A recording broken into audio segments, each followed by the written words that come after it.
Mesa redonda del día de hoy. Listo, ya podemos comenzar. Buenas tardes, muchas gracias por estar aquí con nosotros. No sé si ya estamos en la transmisión en vivo. Así es. Agradezco mucho la presencia de todos, todas, todes. Estamos aquí en la mesa de discriminación lingüística para debatir este tema tan importante y tan relevante para la política lingüística en este país y en el mundo. Y bueno, esta es una mesa organizada por el Grupo de Acompañamiento de Lenguas Amenazadas, aquí en el CIESAS. Servidor José Antonio Flores Farfán fungirá como moderador. Contamos con la presencia de 4 miembros presenciales de gala, quienes se presentarán en su oportunidad directamente para hacerlo de viva voz. Yo simplemente voy a hacer la apertura, introducción en lo más breve posible para dar lugar a nuestra mesa de debate, reflexiones y esperamos poder llegar a ciertas conclusiones también para la acción. Se busca el objetivo de esta mesa, el objetivo, digamos, es encuadrar el tema del raciolinguismo, como le podemos llamar, o la discriminación lingüística, y activar una conversación que es muy urgente y muy importante, y desmantelar, desmenuzar las distintas facetas que tiene el fenómeno de la discriminación en la nación mexicana sobre todo, pero como digo, extensivo a muchas otras partes del mundo, y desde luego hacer llamados a la acción para combatir, abatir este fenómeno tan nocivo que conocemos como discriminación lingüística, que está vinculado a la exclusión, al racismo, a la herencia colonial, muy arraigado en la sociedad mexicana, por ejemplo, no solo en la sociedad mexicana, pero muy arraigado desafortunadamente en distintos ámbitos de la sociedad, en la propia academia, en los medios, en las escuelas, en la vida cotidiana. Entonces, bueno, hay mucho tema que recorrer. Entonces, este fenómeno social amplio y muy arraigado, podríamos encuadrarlo en lo que se conoce como el concepto de, que se ha desarrollado quizá más en otros países del norte, quizá en México existe todavía un gran hueco, digamos, en términos de investigación al respecto, que puede encuadrarse o denominarse el raciolinguismo. ¿Qué es el raciolinguismo? Bueno, para no profundizar demasiado y no extenderme demasiado en eso, más bien les doy un ejemplo. Hay un trabajo, por ejemplo, de Jane Hill, que ustedes seguramente conocen, ¿no? En paz descanse, Jane Hill, una sociolingüista, antropóloga, lingüista más que nada estadounidense, que hizo un trabajo muy importante sobre el raciolinguismo en el español, perdón, y creo que eso puede ser extensivo al español, a los españoles diversos que podemos conocer en México, por ejemplo, sobre el inglés norteamericano. Entonces, por ejemplo, cuando alguien está hablando en inglés norteamericano y dice, comprende, I'm speaking in English y hablo con algún no hablante, le digo, caramba, ¿comprende?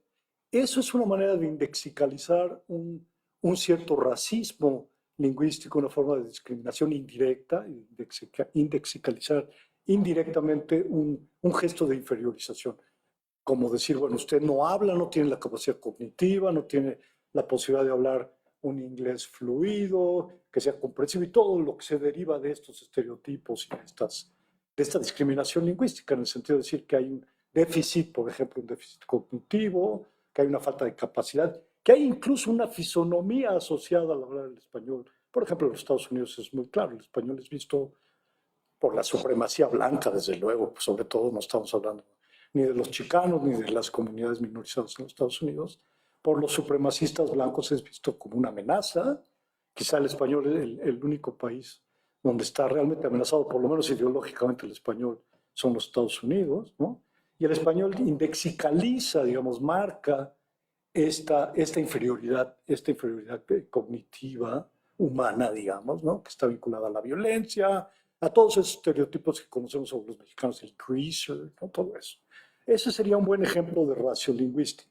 Creo que guardando las debidas proporciones, podríamos hablar de que eso existe en nuestro país. Ustedes piensan, por ejemplo, en la burla lingüística, en la India amarilla, por ejemplo, ¿no? Como un buen ejemplo, en cómo se se estereotipa lingüísticamente, incluso hay un acento, un tono de las Marías, entre comillas, ¿no? De la India Jacinta, ¿no? Que haya hasta un pitch, una tonalidad más alta, de cómo hablan. Esta mofa lingüística también es una forma, por más indirecta que ésta sea, de discriminación. Entonces, bueno, de eso se trata, eso es como un ejemplo de raciolinguismo en la práctica, pero esta discriminación lingüística se manifiesta desde luego en muchas otras prácticas, entonces hay como una suerte de, y es lo que quisiera que abordáramos en esta mesa y lo fuéramos pensando, y me encantará escuchar sus comentarios, podríamos hacer una suerte de tipología, ¿no?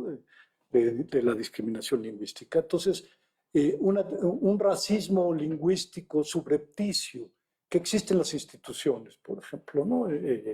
Por ejemplo, en los exámenes de admisión, el estándar, el español, están, si tú hablas un español divergente, llamémoslo así, ¿no?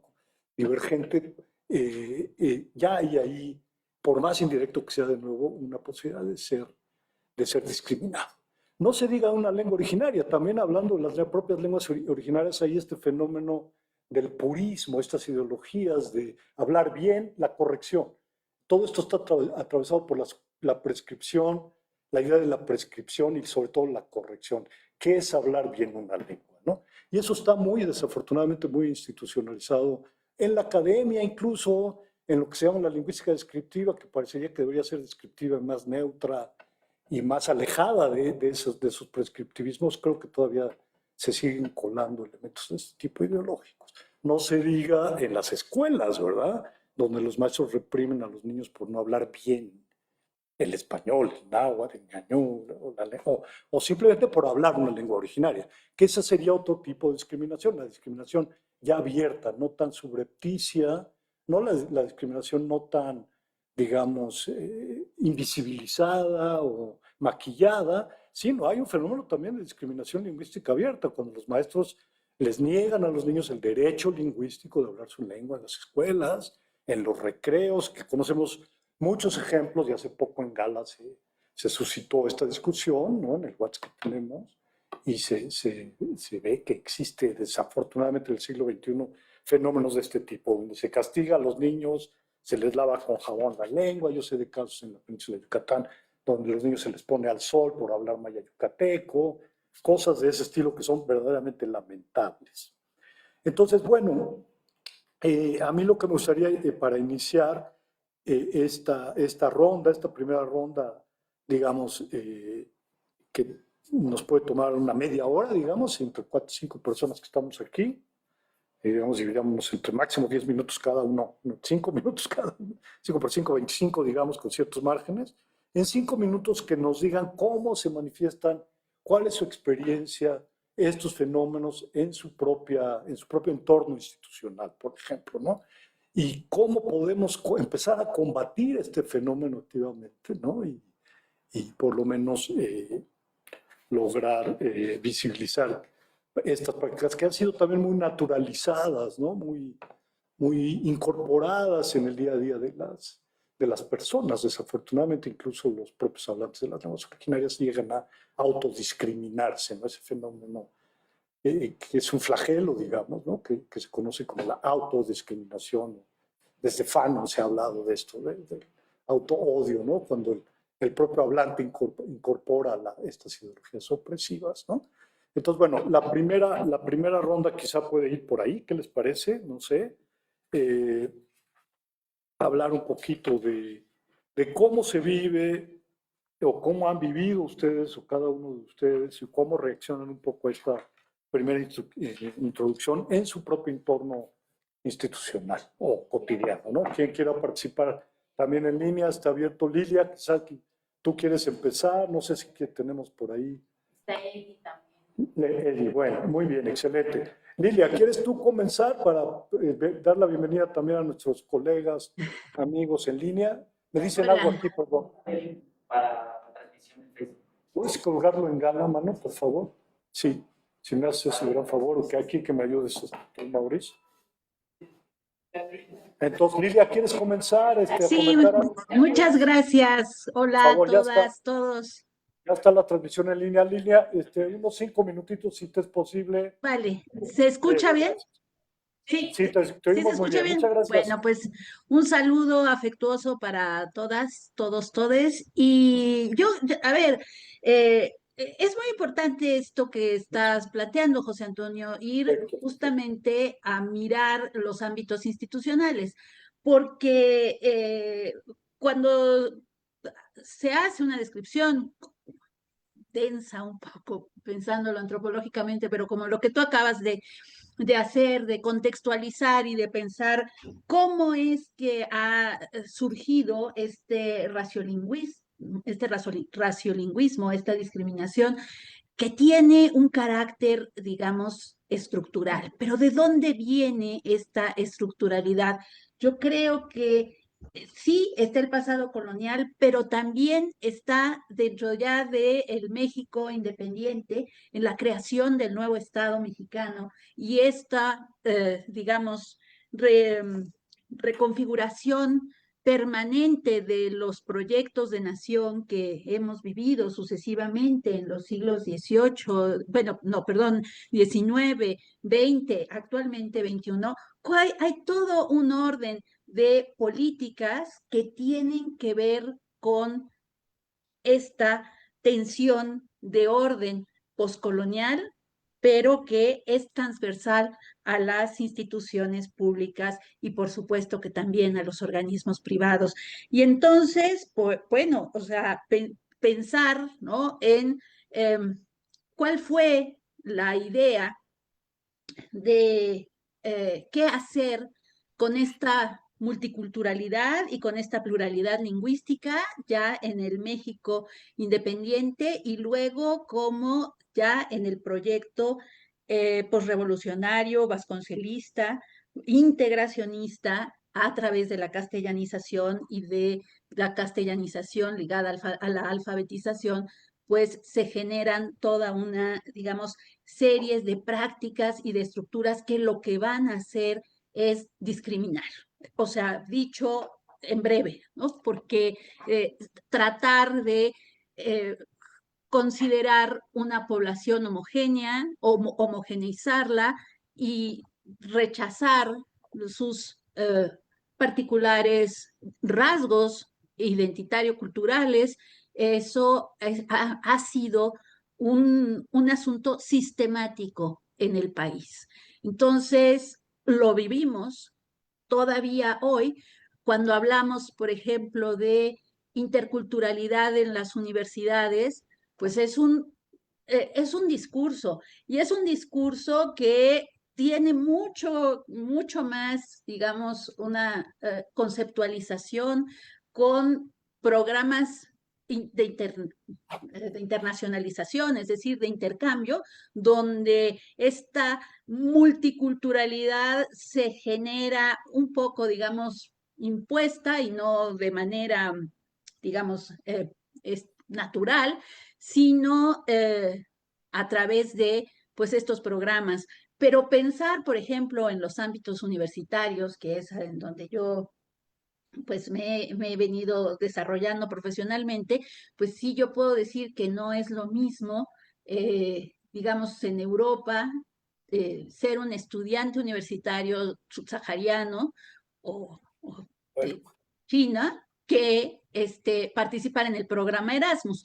Y algo parecido ocurre también aquí, ¿no? O sea, ¿de qué se habla? Yo preguntaría, ¿de qué se habla cuando se habla de interculturalidad en términos de universidades? Porque están las universidades interculturales, pero también están las otras universidades que por definición tendríamos que tener una serie de prácticas de incorporación, ¿no? Pero además, ¿qué es finalmente el poder pensar una interculturalidad que no solamente esté respondiendo a a un discurso que trata de socavar, de minimizar esta tensión de orden poscolonial hoy en día, pero que de alguna manera trata de ser una gestión de esta multiculturalidad desde el Estado, cuando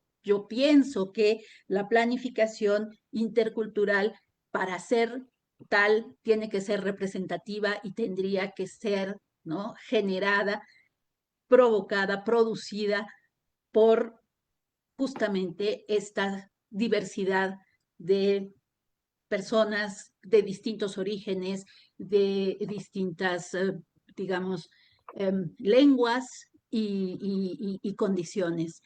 Y me parece que eso es una falla que Muy continúa. importante lo que nos dices, Lilia, perdón. Vamos a cortar, disculpa de Gracias. que te No, interrumpa, está bien. pero creo que es un aporte muy importante de un encuadre histórico que nos permite ya dimensionar el problema desde un punto de vista global, histórico, ¿no? Esta cuestión de mistificar el mestizaje, estas utopías, digamos, que de alguna manera, o estas simulaciones que ejerce el Estado, que no dejan de ser formas de lingüicidio, y esto que tú bien apuntas de esta interculturalidad unilateral, ¿verdad? Que es también una forma de discriminación y una forma de racismo, quizá unilateral, ¿no? Una postura desde arriba que pone una postura hacia abajo y que hay que construir de otra manera, construirla desde abajo. Pues muchas gracias por ese aporte, esta idea del paternalismo heredado que todavía de alguna manera se reproduce en la sociedad y que es una forma, sí, efectivamente, de discriminación, de racismo, por más indirecto que sea y que esté matizado. Perdón, no sé si me escucharon, que quizá mejor si no, sí, de acuerdo, disculpen. Ya dado que Fidencio nos acompaña, quizá le damos la palabra brevemente a Fidencio 5 minutos para que él, de viva voz, como hablante de una lengua originaria del Mayatán, conoce perfectamente en su historia de vida lo que es la discriminación lingüística. Creo que esto no está ni prendido. Bueno. Hola, Sí. hola, Bichabeles.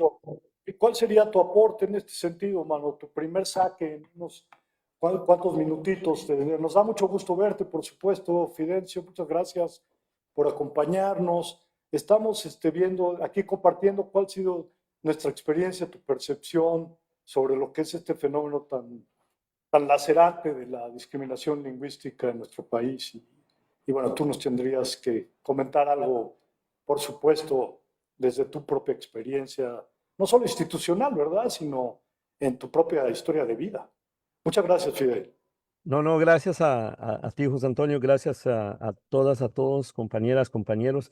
Y bueno, sí, obviamente como hablante de Mayatán, a pesar de que, pues siempre he dicho, en México tenemos una gran diversidad lingüística que se presume, pero sin embargo nunca se termina de asumir la responsabilidad o la corresponsabilidad que le toca a las instituciones, a los gobiernos, en los tres niveles, ¿no? Pero creo que también nos toca a nosotros como hablantes, ¿no? Y no es por victimizarse, pero creo que todas y todos hemos pasado por experiencias que nos han ido dando callo, ¿no? Y hablo desde mi propia experiencia y lo he dicho constantemente y lo reitero, ¿no?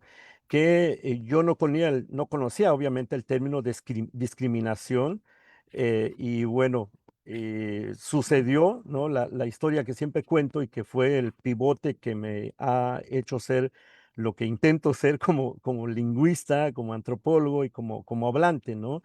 Que yo proveniente de una comunidad, como muchos de nosotros, muy pequeña, de 250 habitantes hasta la fecha, no tenía más que el tercer grado en la escuela de jubilar. Emigré a Egmul para terminar la primaria y cuando me toca ir a la secundaria, llego a Tixkokob y intento buscar la escuela para poder inscribirme a insistencia de mi abuelo, que siempre me impulsó. Y bueno, no pude llegar a la escuela, no pude encontrarla y al final me tuve que regresar llorando a mi pueblo, porque cuando yo preguntaba, cada vez que yo preguntaba, la gente se reía de mí o se burlaban de mí, ¿no? Y pues me regresé. Corrí hacia mi bicicleta, perdí las chancletas, regresé descalzo con la bicicleta al pueblo y cuando llegué, llorando, mi abuelo me dijo la frase que ha sido el motor de mi vida, ¿no? Ma tzutzillat anik mayay, tzutzilmat anik. Es decir, no es vergonzoso hablar maya, es vergonzoso no hablarla.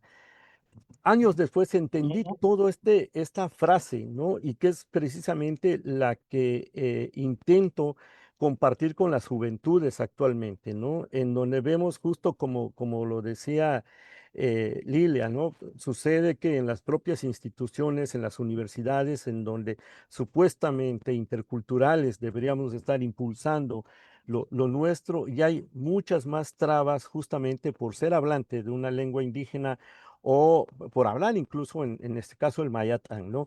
Hemos estado batallando, por ejemplo, porque en las mismas instituciones educativas todavía hay muchas trabas para poder registrar nuestras tesis en nuestras propias lenguas, ¿no?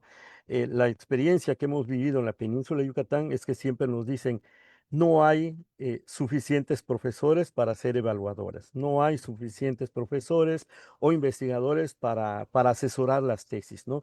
Cuando sabemos que somos ya muchas y muchos profesores, lingüistas, antropólogos, que podríamos estar, ¿no? Pero hay una resistencia lingüística, hay una resistencia en las propias universidades, una resistencia institucionalizada que no permite que las lenguas originarias estén en ese nivel, ¿no? Cuando en el discurso hemos insistido constantemente en que precisamente para poder dejar de tener discriminaciones, tener a las mismas lenguas originarias junto con las otras al mismo nivel, ¿no? Pero esto no sucede. Entonces, ¿qué tenemos que hacer? Justamente creo que hoy esta mesa nos permitirá escuchar otras experiencias, pero también propuestas, ¿no? Lo que yo he insistido es que, bueno, está la Ley General de Derechos Lingüísticos, bueno, está en otro punto por ahí, pero creo que no ha sido suficiente, ¿no? Yo siempre he dicho, si tan solo echáramos a andar la Ley General de Derechos Lingüísticos a más de 20 años de su promulgación, otro gallo nos cantaría, ¿no? Como decimos en México. Sin embargo,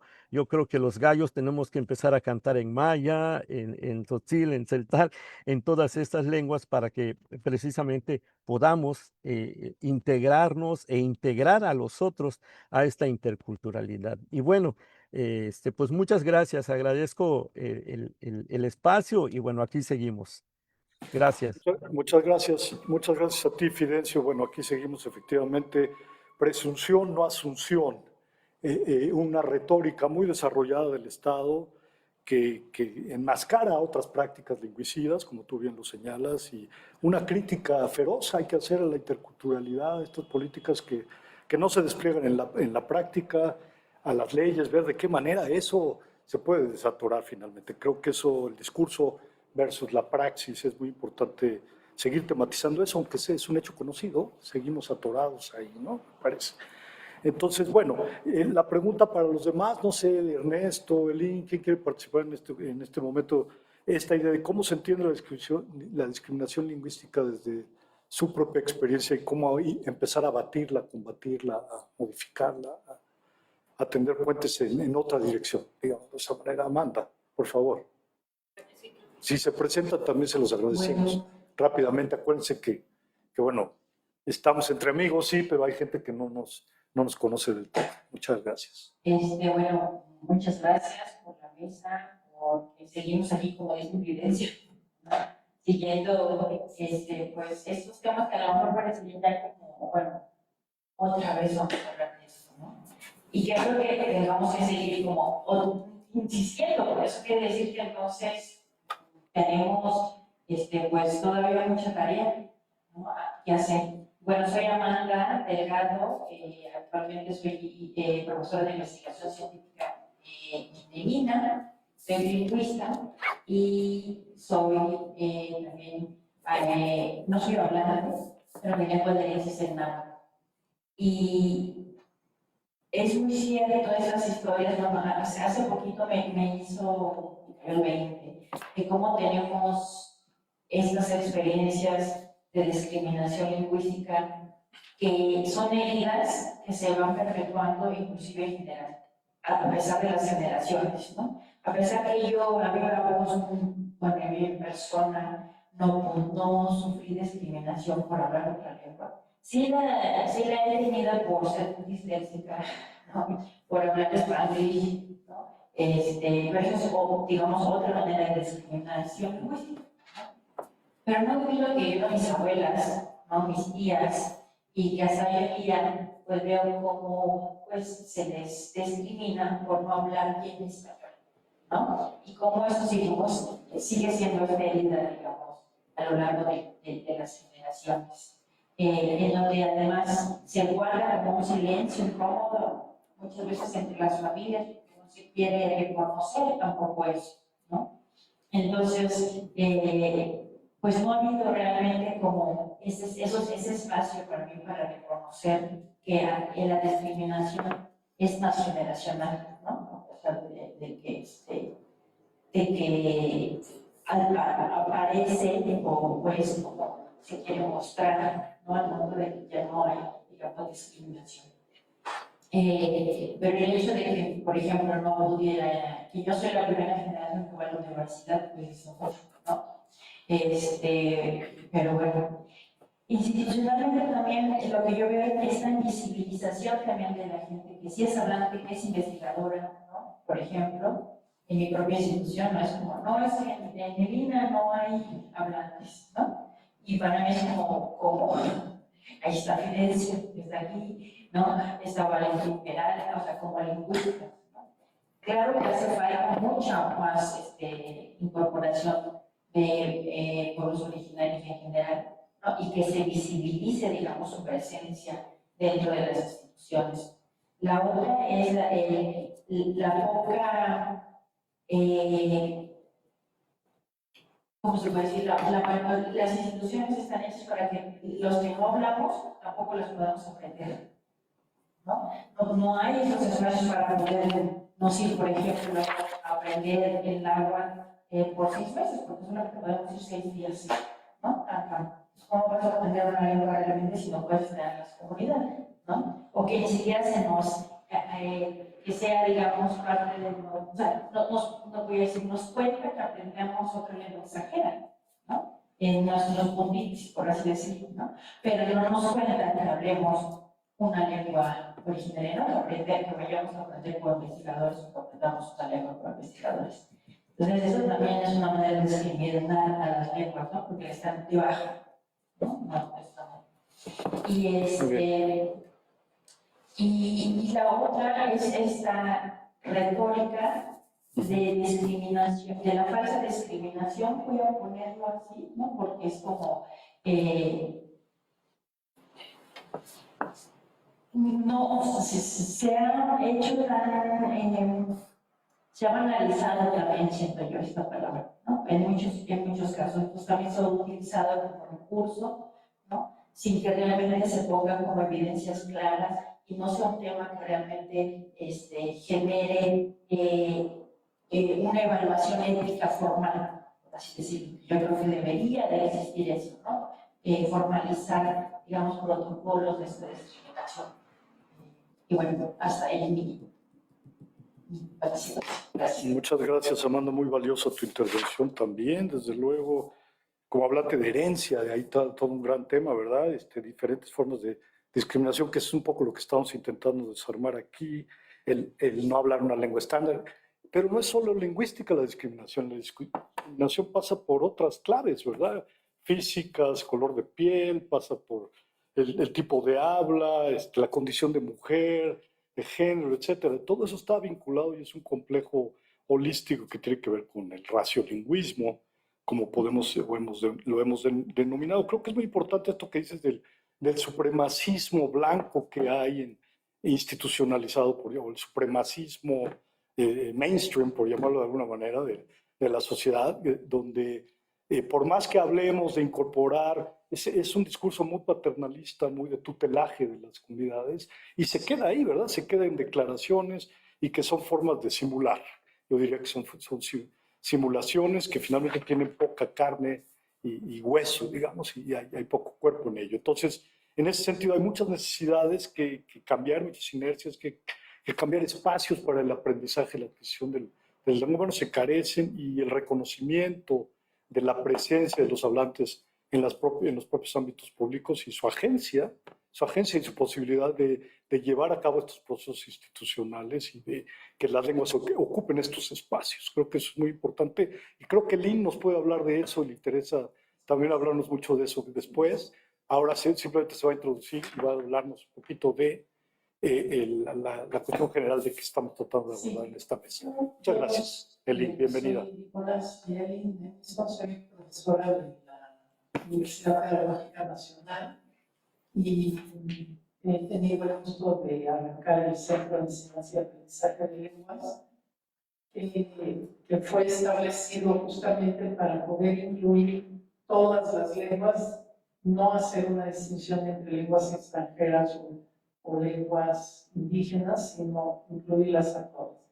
También he colaborado con la licenciatura de Educación Indígena de la UPN y desde ahí es la perspectiva que voy a plantear.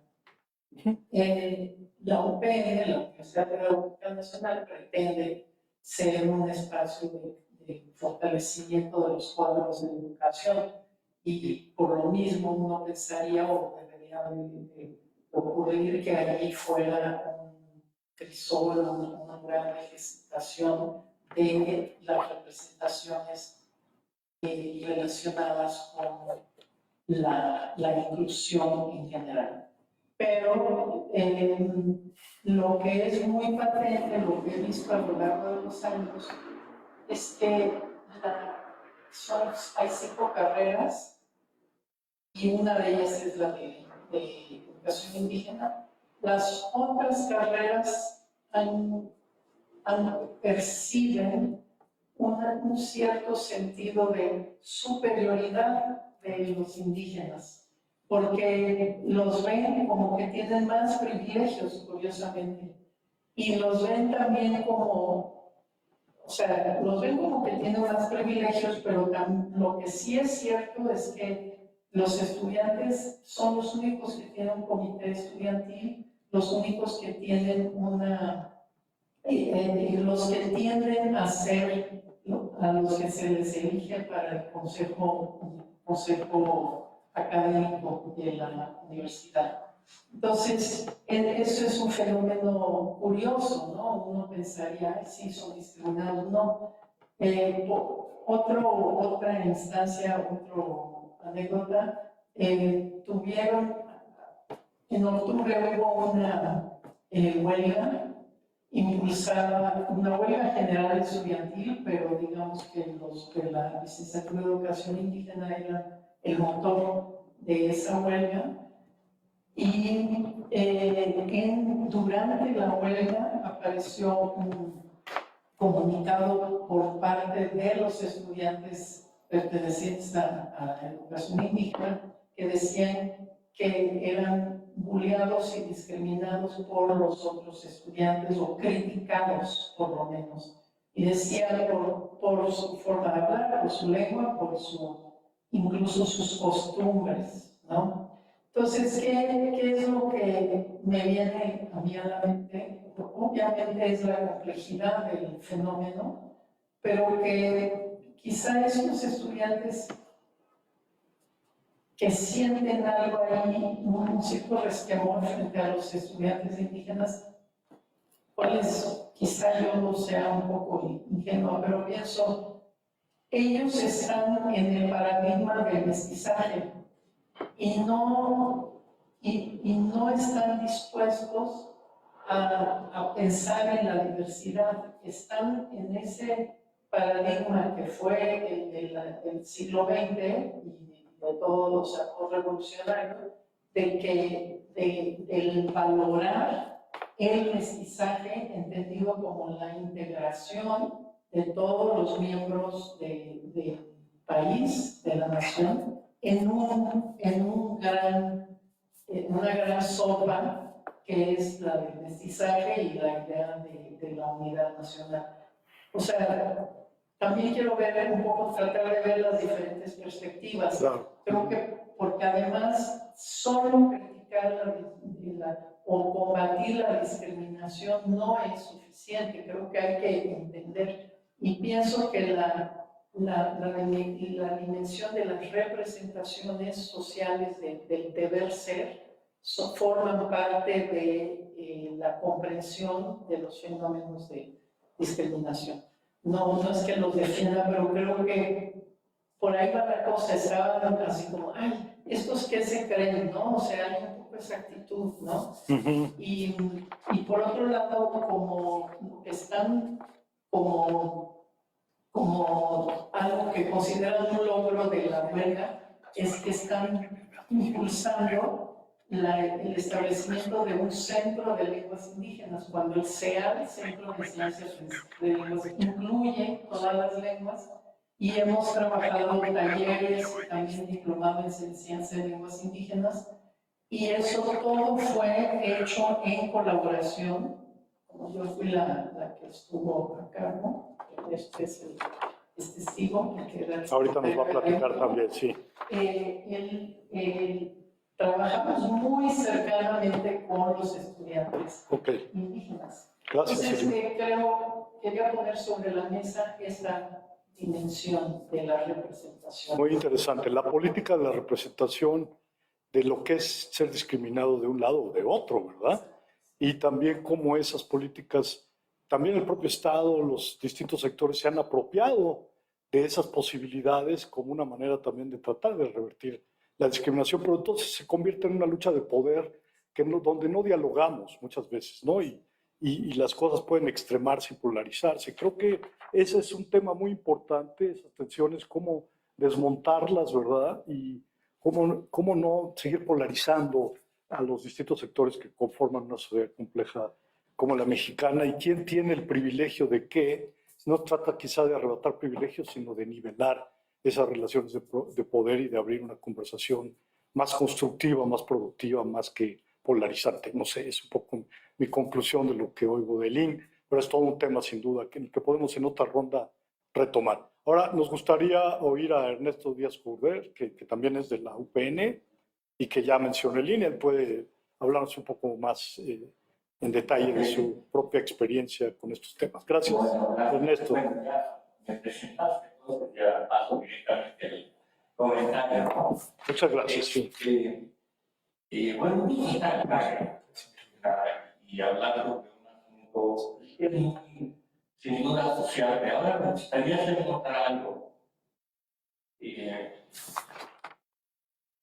Ya mi mujer la desventaja desde muchos años, pero es ya de demasiadas cosas, ¿verdad?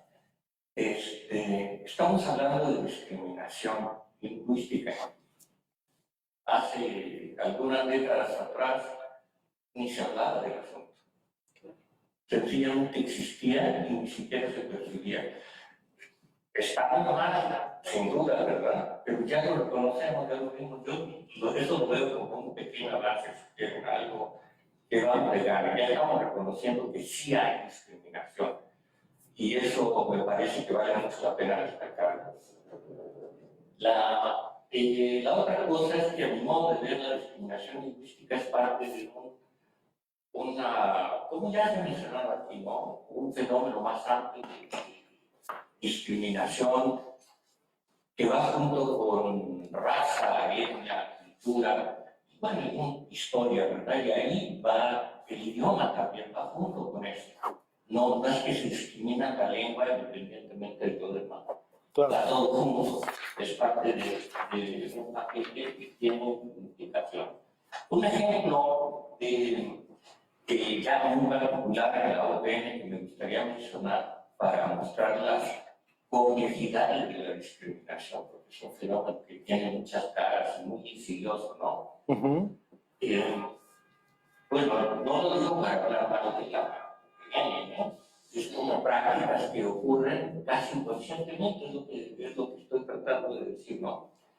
Para ingresar a la licenciatura de Educación Indígena se hace un examen del idioma y los que son hablantes tienen preferencia para ingresar a la licenciatura en Educación. Esto ha sido siempre así. Ajá. Y una vez que ingresan, todas sus evaluaciones son en español. Y si no escriben bien en español, los frenan. Pero también no les hacen el examen. Paradoja, ¿no? Es lo que discuto con mis compañeros, ¿verdad? Pero no hay modo. O sea, no lo perciben como una incongruencia. sigue siendo una desventaja ser hablante de lengua indígena o no hablar español, y eso es la discriminación, precisamente, ¿no? Te pone en desventaja. Y sigue funcionando así. Ya. Bueno, nomás para mostrar un ejemplo. No, muy bien, muy importante. Pero es un ejemplo institucional de cómo se ejerce la discriminación, incluso entre gente que está a favor y que está comprometida con la defensa de los derechos de los hablantes de lenguas indígenas. Muy bien, Ernesto, no, excelente tu intervención porque nos da un ejemplo muy tangible, muy concreto de cómo se ejercen las paradojas, ¿no? que habitan en este fenómeno de la discriminación. Puedo hablar de que aquí en el CIESAS también se da algo muy parecido, es decir, los estudiantes, incluso a un extremo, ¿no? Si, prácticamente se prefiere a los estudiantes que hablan una lengua originaria. Eso se ha matizado por las críticas que se le ha hecho al programa de ser excluyente y sectario, digamos, de solo admitir. Tú lo conoces desde el principio, tú fuiste fundador de este posgrado, y poco a poco se ha ido matizando y admitiendo estudiantes de herencia, estudiantes que han adquirido la lengua como segunda lengua, o que tienen por lo menos conocimientos de la lengua. Eso es mínimo, ¿no? Es mínimo y es un fenómeno de discriminación inversa. Lo es y lo ha sido históricamente, que se ha ido modificando y se ha ido visibilizando el tema de la discriminación gracias a estas voces que estamos compartiendo aquí y sobre todo las voces de las propias comunidades, me parece, como las de Fidencio, etcétera, ¿no? Pero no dejan de haber muchas disonancias, ¿no? que habitan estas prácticas muy complejas y que yo diría, por ejemplo, el requisito de hablar inglés para todos nosotros, de publicar en inglés esta discriminación positiva, de lo que hablábamos el otro día, ¿no? Si eres hablante de una lengua indígena y automáticamente tienes una ventaja comparativa con respecto a otros estudiantes, no necesariamente resuelve el problema, puede ser una aportación, pero hay que elaborar eso de mejor y mayor manera, ¿no? En la medida en que no reñir esto y de nuevo no volverlo una polarización, una lucha, una medida aislada, ¿no? Sino hay que verlo como un proceso que se requiere un acompañamiento mayor y un trabajo más elaborado, más profundo, que permita, digamos, abrir esa conversación y esos reconocimientos, llevarlos, digamos, a la práctica y romper con esas disonancias. Puedes entrar porque eres hablante de una lengua indígena, pero si no hablas bien español o inglés, te repruebo. Eso sigue siendo algo muy elemental todavía, ¿no? Entonces hay que buscar, por ejemplo, que el español diverso de los estudiantes sea admitido como un español académico, ¿no? Y que se celebre esa diversidad como un recurso, no como un problema. Yo se los he dicho, pero me tiran de a loco y dicen, no, bueno, eso es un español que no es un español académico, ¿no? Por ejemplo, toda esta idea del estándar, ¿no? Entonces, bueno, es un tema muy importante, muchas gracias por traerlo a colación. Y Mauricio, no sé si tú quieres añadir algo, alguien de nuestro público, sino para pasar a la siguiente ronda. Por favor. Algo ahorita que comentas lo de... ¿Sí está previsto? Sí. Sí. Justamente lo de esto de las variantes, ¿no? Sí. La discriminación lingüística, y como lo comentaba justamente Ernesto, pues va junto con todo el paquete. O sea, discrimino X lengua porque en realidad discrimino la cultura a la que va asociada, ¿no? Admiro otras lenguas porque admiro ciertos aspectos culturales que van asociados a esas lenguas, como el progreso técnico, etcétera, ¿no? Entonces, justamente cuando de por sí el hablante de lengua originaria se ve forzado a transitar al español, pues la discriminación no termina porque, bueno, pues ya me habla en español, pero me habla en su variedad de español, entonces la sociedad se sigue dando el lujo de discriminar, de seguir discriminando, aunque haya un cambio de código, ¿no? Y eso un poco demuestra el que pues no se discrimina la lengua en sí como tal, sino justamente toda la cultura a la que va asociada. Y, digamos, un poco falta de conciencia y discriminación inconsciente es el hecho de que, bueno, si el español académico tuvo X número de décadas y siglos para desarrollarse como variante académica establecida, ¿por qué le negamos el derecho a variantes del español que provienen de comunidades de habla de otras lenguas que ahora adoptan el español y de alguna manera crean una variedad nueva de español, ¿por qué les negamos como que ese periodo de transición a consolidarse como una variedad académicamente establecida? O sea, eso requiere un cierto tiempo, pero para que eso suceda se requiere aceptar la práctica, es decir, que se pueda usar aceptar esa variedad de español en la generación de textos académicos y que poquito a poquito se vaya propiamente pues afinando sus propios estilos. Y entonces justamente aquí hay como esa cuestión de lo estructural, porque es como círculo vicioso. No aceptamos lengua indígena como para validar la segunda lengua de un doctorado. O no aceptamos la tesis en maya porque no hay quien la pueda evaluar supuestamente, ¿no? Pero justamente eso es consecuencia misma de lo que no estamos aceptando. Es decir, como no aceptamos que ingresen las lenguas originarias en el medio académico, al mismo tiempo reproducimos las condiciones que tomamos como pretexto para negar ese acceso. Es decir, no tengo académicos, suficientes académicos que sean hablantes de lengua maya para evaluar una tesis en lengua maya, y eso cierra el círculo vicioso, ¿no? Hablando de lo estructural. Entonces, un poco justamente lo que haría falta es un poco de mayor flexibilidad en la sociedad y en la institución en cuanto a aceptar transiciones, ¿no? Y justamente lo intercultural, si va a tomar cierta realidad, tiene que ser algo justamente flexible, porque justamente cuando dos culturas están, digamos, comunicándose entre sí o aceptándose entre sí, tiene que haber cierta flexibilidad en aceptar, digamos, procesos que se salgan del estándar establecido, porque justamente estamos creando una nueva de relacionar y de, digamos, de convivencia entre lenguas y maneras de, digamos, de estructurar ¿no? el tejido social y el tejido cognitivo, ¿no? Porque estamos hablando también de que ahora vamos a incorporar más lenguas al universo cognitivo, ¿no? Ahorita el español como que sigue siendo dominante en todos los aspectos de la vida, ¿no? Pública, y parte de esa interculturalidad tiene que pasar por el hecho de aceptar ahora que haya mayor diversidad en cuanto a maneras de expresar, de construir, etcétera, ¿no? Entonces, justamente retomaba bueno, lo que comentabas como para un ejemplo de discriminación estructural, ¿no? Porque finalmente es algo estructural de que Sí. niega ciertas condiciones, lo cual reproduce justamente el contexto en el que se dan esas condiciones, ¿no? Muchas gracias, Maurice. También muy importante tu aportación. Entonces, podemos concluir rápidamente ahí que la idea es desestructurar, ¿no? Y empezar a visibilizar estas contradicciones, estas paradojas, ¿no? Estas ironías que se dan en la vida cotidiana y que declarativamente podemos tener un discurso que hasta cierto punto llega, pero que no alcanza. Sin duda no alcanza, ¿no? Entonces, yo pensé varios niveles: el nivel ideológico, de concientización, de visibilización, el nivel institucional de las políticas, empezar por casa.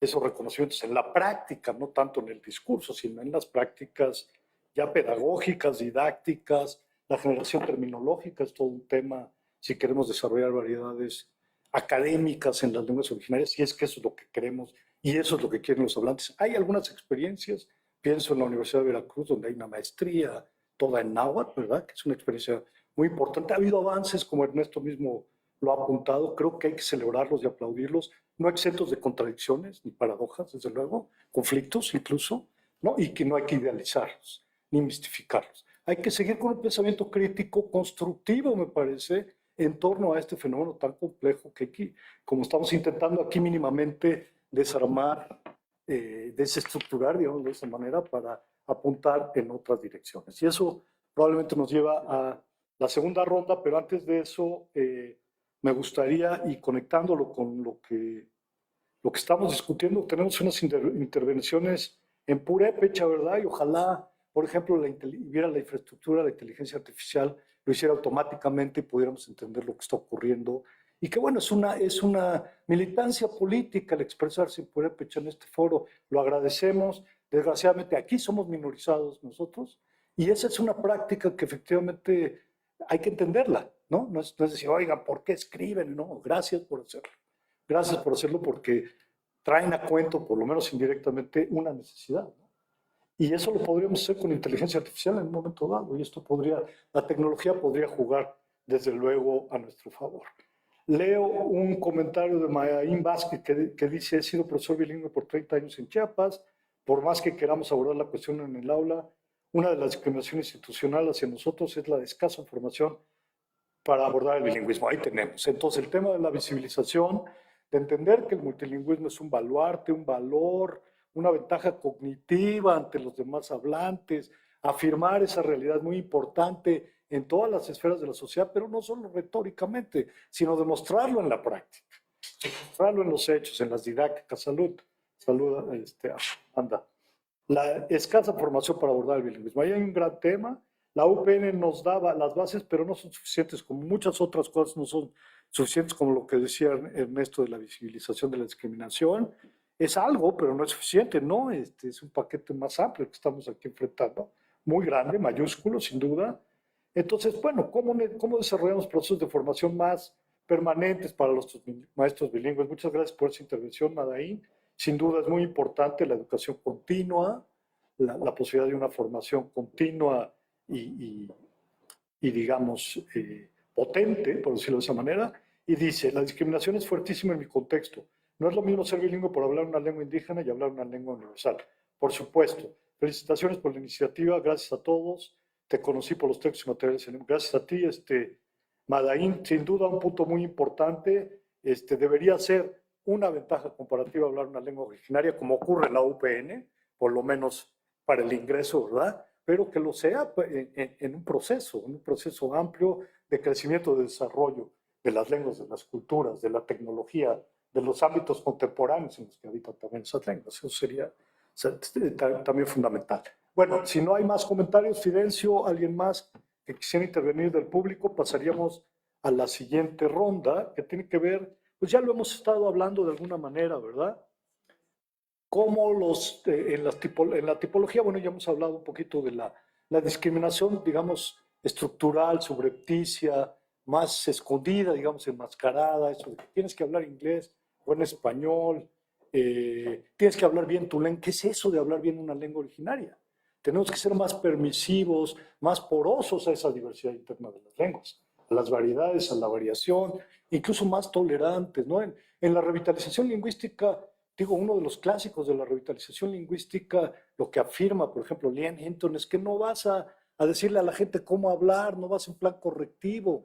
Ya vale con que la gente haga un esfuerzo por recuperar su lengua. Aunque sea gramaticalmente, eso hay que celebrarlo y empezar a reandar un camino. De eso se trata. No se trata de la represión y la censura lingüística.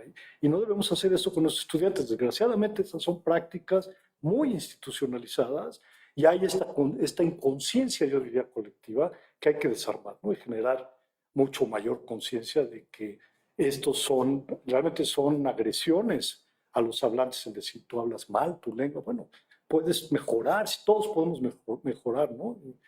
Aunque sea nuestra lengua nativa, digamos, nuestra propia lengua. Entonces, tenemos que ser mucho más permisivos, porosos a esa diversidad, a esas necesidades, más respetuosos, más tolerantes, ¿no?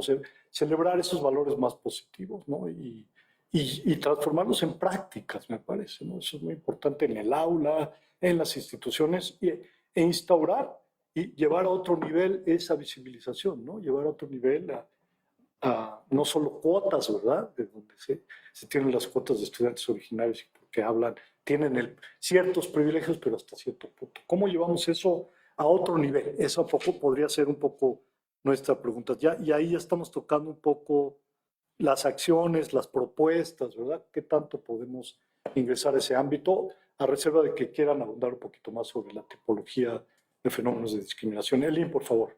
Nada más quería, o sea, lo que dices, creo que todo ser humano se la pasa evaluando. Todos tenemos metidos la idea de la evaluación, del monitoreo, del cotejar lo que estamos diciendo frente a algún estándar. Eso. ¿No? Y ese estándar, lo que yo estoy proponiendo, que es muy importante ir trabajando esa noción de estándar, ¿no? La ideología nacionalista de mestizaje de México durante más de un siglo estaba centrada en buscar mecanismos, en impulsar mecanismos de establecimiento de normas y estándares, comportamientos propios de eso que se llamaría el nacionalismo mexicano, ¿no? La nación mexicana, que es el español. El español que se ve siempre se ha visto en resistencia frente al inglés. O sea, el inglés no es la lengua hegemónica en cierto sentido, pero la ideología mexicana lingüística más estandarizada es en contra del inglés, o por lo menos como de lejecitos. Ha habido una relación de odio y amor con el inglés también, no es como que el español está aquí y el inglés está allá arriba. Entonces, mi sensación, mi hipótesis es que el español ha funcionado como cuña en contra del inglés y en contra de las lenguas indígenas, porque por ese impulso de crear una nación homogénea que se centre en el español en resistencia contra Estados Unidos, ¿no? Más que nunca. Además, ahora lo valoramos, ¿verdad? Entonces, yo lo que pienso es que el deber ser, o sea, con todo, como bien se ha dicho, ha habido muchos avances. La ley de derechos lingüísticos es muy celebrable, hay muchos, y sí hay cambios, como dice Ernesto, sí se ha visto, sí hay cambios de actitud, indiscutiblemente. Yo cuando digo que interesan las lenguas indígenas, mucha gente, oh, sí, interesante. Obviamente mucho es interesante, pero sí hay digamos, una aceptación cada vez mayor y valoración. Pero de todas maneras creo que, como dice el topos discursivo, siempre el eje sigue siendo digamos, estos parámetros de juicio y evaluación de elementos estandarizados.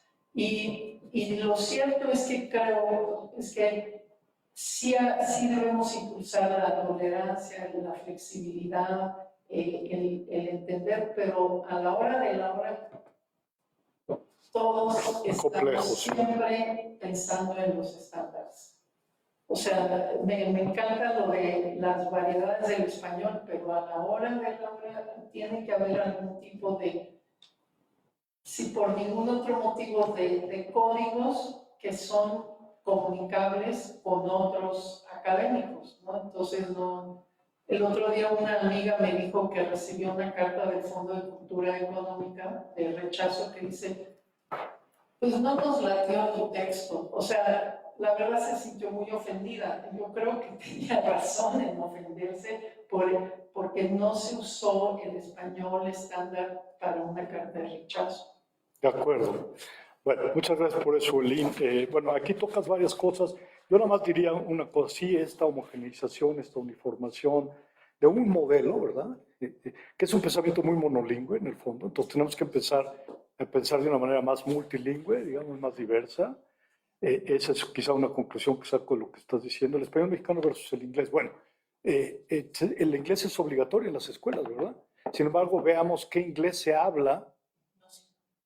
No se habla simplemente. Entonces, es paralizante esa política con respecto al inglés. Entonces, ¿en qué estamos? La vacuna contra el inglés, la gramática, las edades, nos lleva a esa inoperabilidad del sistema educativo de nuevo, donde si bien se declara que las lenguas originarias tienen un sistema de educación original, bueno, ahí es aún más pesada esa política de la representación, esos juicios evaluativos, prescriptivos, correctivos, pesan mucho a la hora de la hora, ¿verdad? Y bueno, y lo vemos como una cosa muy ineficiente, ineficaz, incluso la lógica neoliberal no funciona, ¿no? Incluso dentro de esa lógica neoliberal no es algo que tenga una eficacia y un rendimiento apropiado visto desde estas métricas capitalistas incluso. Entonces, tenemos un serio problema, o sea, en distintos ámbitos. ¿Cómo destrabamos esos problemas? Eso es un poco lo que, la invitación, ¿verdad? Porque sabemos que eso está ahí y son realmente grandes paradojas, ¿no? Y bueno, qué bueno que somos optimistas, Eli, de que existen ya iniciativas, ya hay cambios, etcétera, pero no nos podemos conformar, ¿verdad? Tenemos que seguir pensando críticamente y empujar otras posibilidades que a veces nos incomodan.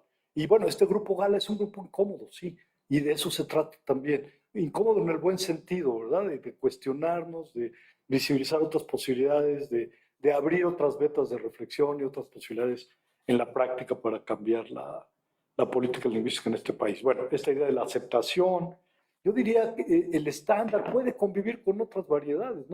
El cerebro humano está totalmente habilitado para alojar una cantidad N de posibilidades de variantes y de lenguas. Entonces, no debería ser un problema. Estamos todavía en un planteamiento muy decimonónico, muy del siglo XX, donde el bilingüismo, el trilingüismo se sigue viendo como un problema cuando en realidad hoy día sabemos que es una ventaja cognitiva. Eso es lo que tenemos que hacerle entender al gran público, a los funcionarios, a las instituciones, etcétera, etcétera, etcétera. Bueno, muchas gracias. Amanda, por favor. Bueno, nada más quería comentar. ¿Alguien más? Perdón, ahorita sí. Después silencio. Sí, un minuto. Sí, gracias. Y luego Ernesto, perdón. El problema es, bueno, uno de los problemas, siguiendo la línea de lo que estaba diciendo Elin, es que hemos hecho poca reflexión a lo mejor acerca de los diferentes registros que hay dentro de las lenguas en general, ¿no? El que me hayan puesto en la carta me latió. Es más bien como, pues esperaba algo formal, es como si yo fuera a querer hacer un ofrecimiento en el web total usando otro registro que no es el ceremonial, ¿no? Eso es lo que yo, y de hecho lo que se enojan los abuelos hoy en día, ¿no? Quieren venir a hacer un ofrecimiento y no saben cómo hacerlo, y entonces meten palabras, aunque sean en yogurán, por decirlo así, pero no es, ¿no? Entonces, creo que deberíamos de buscar es llegar a lo mejor a que exista esta forma de formalizar a lo mejor de alguna manera, ¿no? Los registros académicos en las lenguas indígenas, ¿no? Y eso a lo mejor nos ayudaría a tener un poco más claridad de la manera en que nos estamos dirigiendo, ¿no? Porque también es ponerle ese peso, ¿no? Ese peso de valor, ¿no? Cuando hablamos en estas maneras fotolaicas, digamos, ¿no? De honrar, yo digo muchas veces, ¿no? Lo que estamos haciendo en nuestro trabajo. Y yo nada más quería, se ha hablado mucho del paternalismo, que creo que es hermanita de la condescendencia, ¿no? Y a mí la condescendencia me parece que es hermanita, pero que inclusive a lo mejor hasta la mamá o el papá del paternalismo es peor, ¿no? Porque es como que disfraza todo, ¿no? Inclusive esto de dejar de entrar a los, nada más porque son hablantes, y ya no iba a dejar de entrar. O sea, me parece un acto discriminatorio. La condescendencia es discriminación, ¿no? Entonces, no, debería de haber otras muchas cosas que estoy evaluando, ¿no? Para que realmente esa propuesta sea válida, digamos, para un trabajo serio, ¿no? Bueno, muchas gracias, Amanda. Muy importante también, sí. Poca reflexión, efectivamente. ¿Cómo logramos esa convivencia lingüística pacífica, la lingüística de la paz, ¿no? Entre esos registros, digamos, hacerlos compatibles, conocer sus contextos, donde eso tiene que ver con una didáctica, un proceso de enseñanza. A eso deberían abocarse también no a enseñar gramática, ¿verdad? Las gramáticas son fetiches. Las gramáticas pueden ser apoyos muy importantes, también no estoy negando ese trabajo, pero si nos concentramos solo en hacer gramáticas, creo que estamos haciendo un trabajo muy limitado, ¿no? Y más bien hay que pensar en este tipo de temas que estamos enunciando aquí, cómo podemos hacer una formación de acuerdo a contextos, cómo podemos al mismo tiempo generar una tolerancia a esos registros divergentes, sensibilizar a esos públicos diversos, de que, bueno, en estos procesos hay esa posibilidad de esos choques, de esos traumas, de esas diferencias, ¿no? Y bueno, el paternalismo y su madre condescendente también creo que hay que atacarla y desarmarla, quizá no de manera feroz, digamos, agresiva, ¿no? Sino hay que buscar maneras sutiles también de hacer eso, que no se sientan como agresiones y violencias de nuevo, ¿no? Que eso es un poco lo que finalmente nos paraliza, también me parece, ¿no, Fidencio? Pienso en Fidencio justamente cuando se habla de esto, por el tema de la Hatch Maya y la Sheik, Fide, precisamente cómo quizás los raperos han encontrado un camino para medio conciliar eso. Me gustaría saber tu opinión de esto que nos menciona Amanda, en el sentido de estos registros, estas variedades, cómo pueden convivir, digamos, pacíficamente y cómo podemos darles un lugar a todos, ser inclusivos, ¿verdad? No se trata el racismo, la discriminación también es un fenómeno de exclusión. ¿Cómo podemos ser más incluyentes, más inclusivos, incluso dentro de las propias lenguas originarias, ¿verdad? Y sus variedades. Gracias, Fidencio. No, gracias a ti, gracias por mencionarlo y aprovecho para mandarle un saludo a la doctora Bárbara Feiler, quien nos está siguiendo y quien, bueno, de alguna manera ella fue la culpable de esto, Todos, ¿no? Bárbara. En un documento que ella escribe, bueno, varios, hablando de la Hachmaya y del Sheik, ¿no? Está hablando, ¿no? Del purismo lingüístico y la variación lingüística, ¿no? Entonces, yo creo que en ese sentido, hemos trabajado mucho para la documentación lingüística, pensando también en procesos que puedan servir para pedagogizar, para mejorar la enseñanza de la lengua maya, pero sí creo que en mucho nos hemos basado desde la propia descripción de los aspectos lingüísticos, ¿no? Y como tú lo has dicho, ¿no? Hay buenos avances en la península de Yucatán en donde ya no estamos trabajando solamente sobre la gramática, que a mí me encanta y lo saben, me gusta mucho enseñar desde la gramática, pero buscando la practicidad de esos conocimientos, pero además pensándolos en maya, que es lo que no hacen los demás, ¿no? Cómo poder hablar de tipología, cómo poder hablar de ergatividad desde la propia lengua maya. Y creo que eso es un valor que han desarrollado otros jóvenes ahora. Pero hablando de la oralidad, ¿no? Que también es un tema muy importante cuando tenemos que pensar desde lo oral o desde lo escrito. Creo que en las escuelas se ha avanzado en la escritura y ahí el INALI ha trabajado con la norma de la escritura de la lengua maya, pero por otro lado, desde el aspecto sonoro, creo que justamente los raperos, las compañeras que no solamente hacen rap, sino también hacen trova o hacen cumbia, o están haciendo poesía, dramaturgia. Hay muchos contextos en donde la lengua maya se está usando de manera oral. Quiero poner un ejemplo de cómo estamos tratando de como siempre dices, ¿no? Meter ruido, pero también meter nuevas prácticas, ¿no?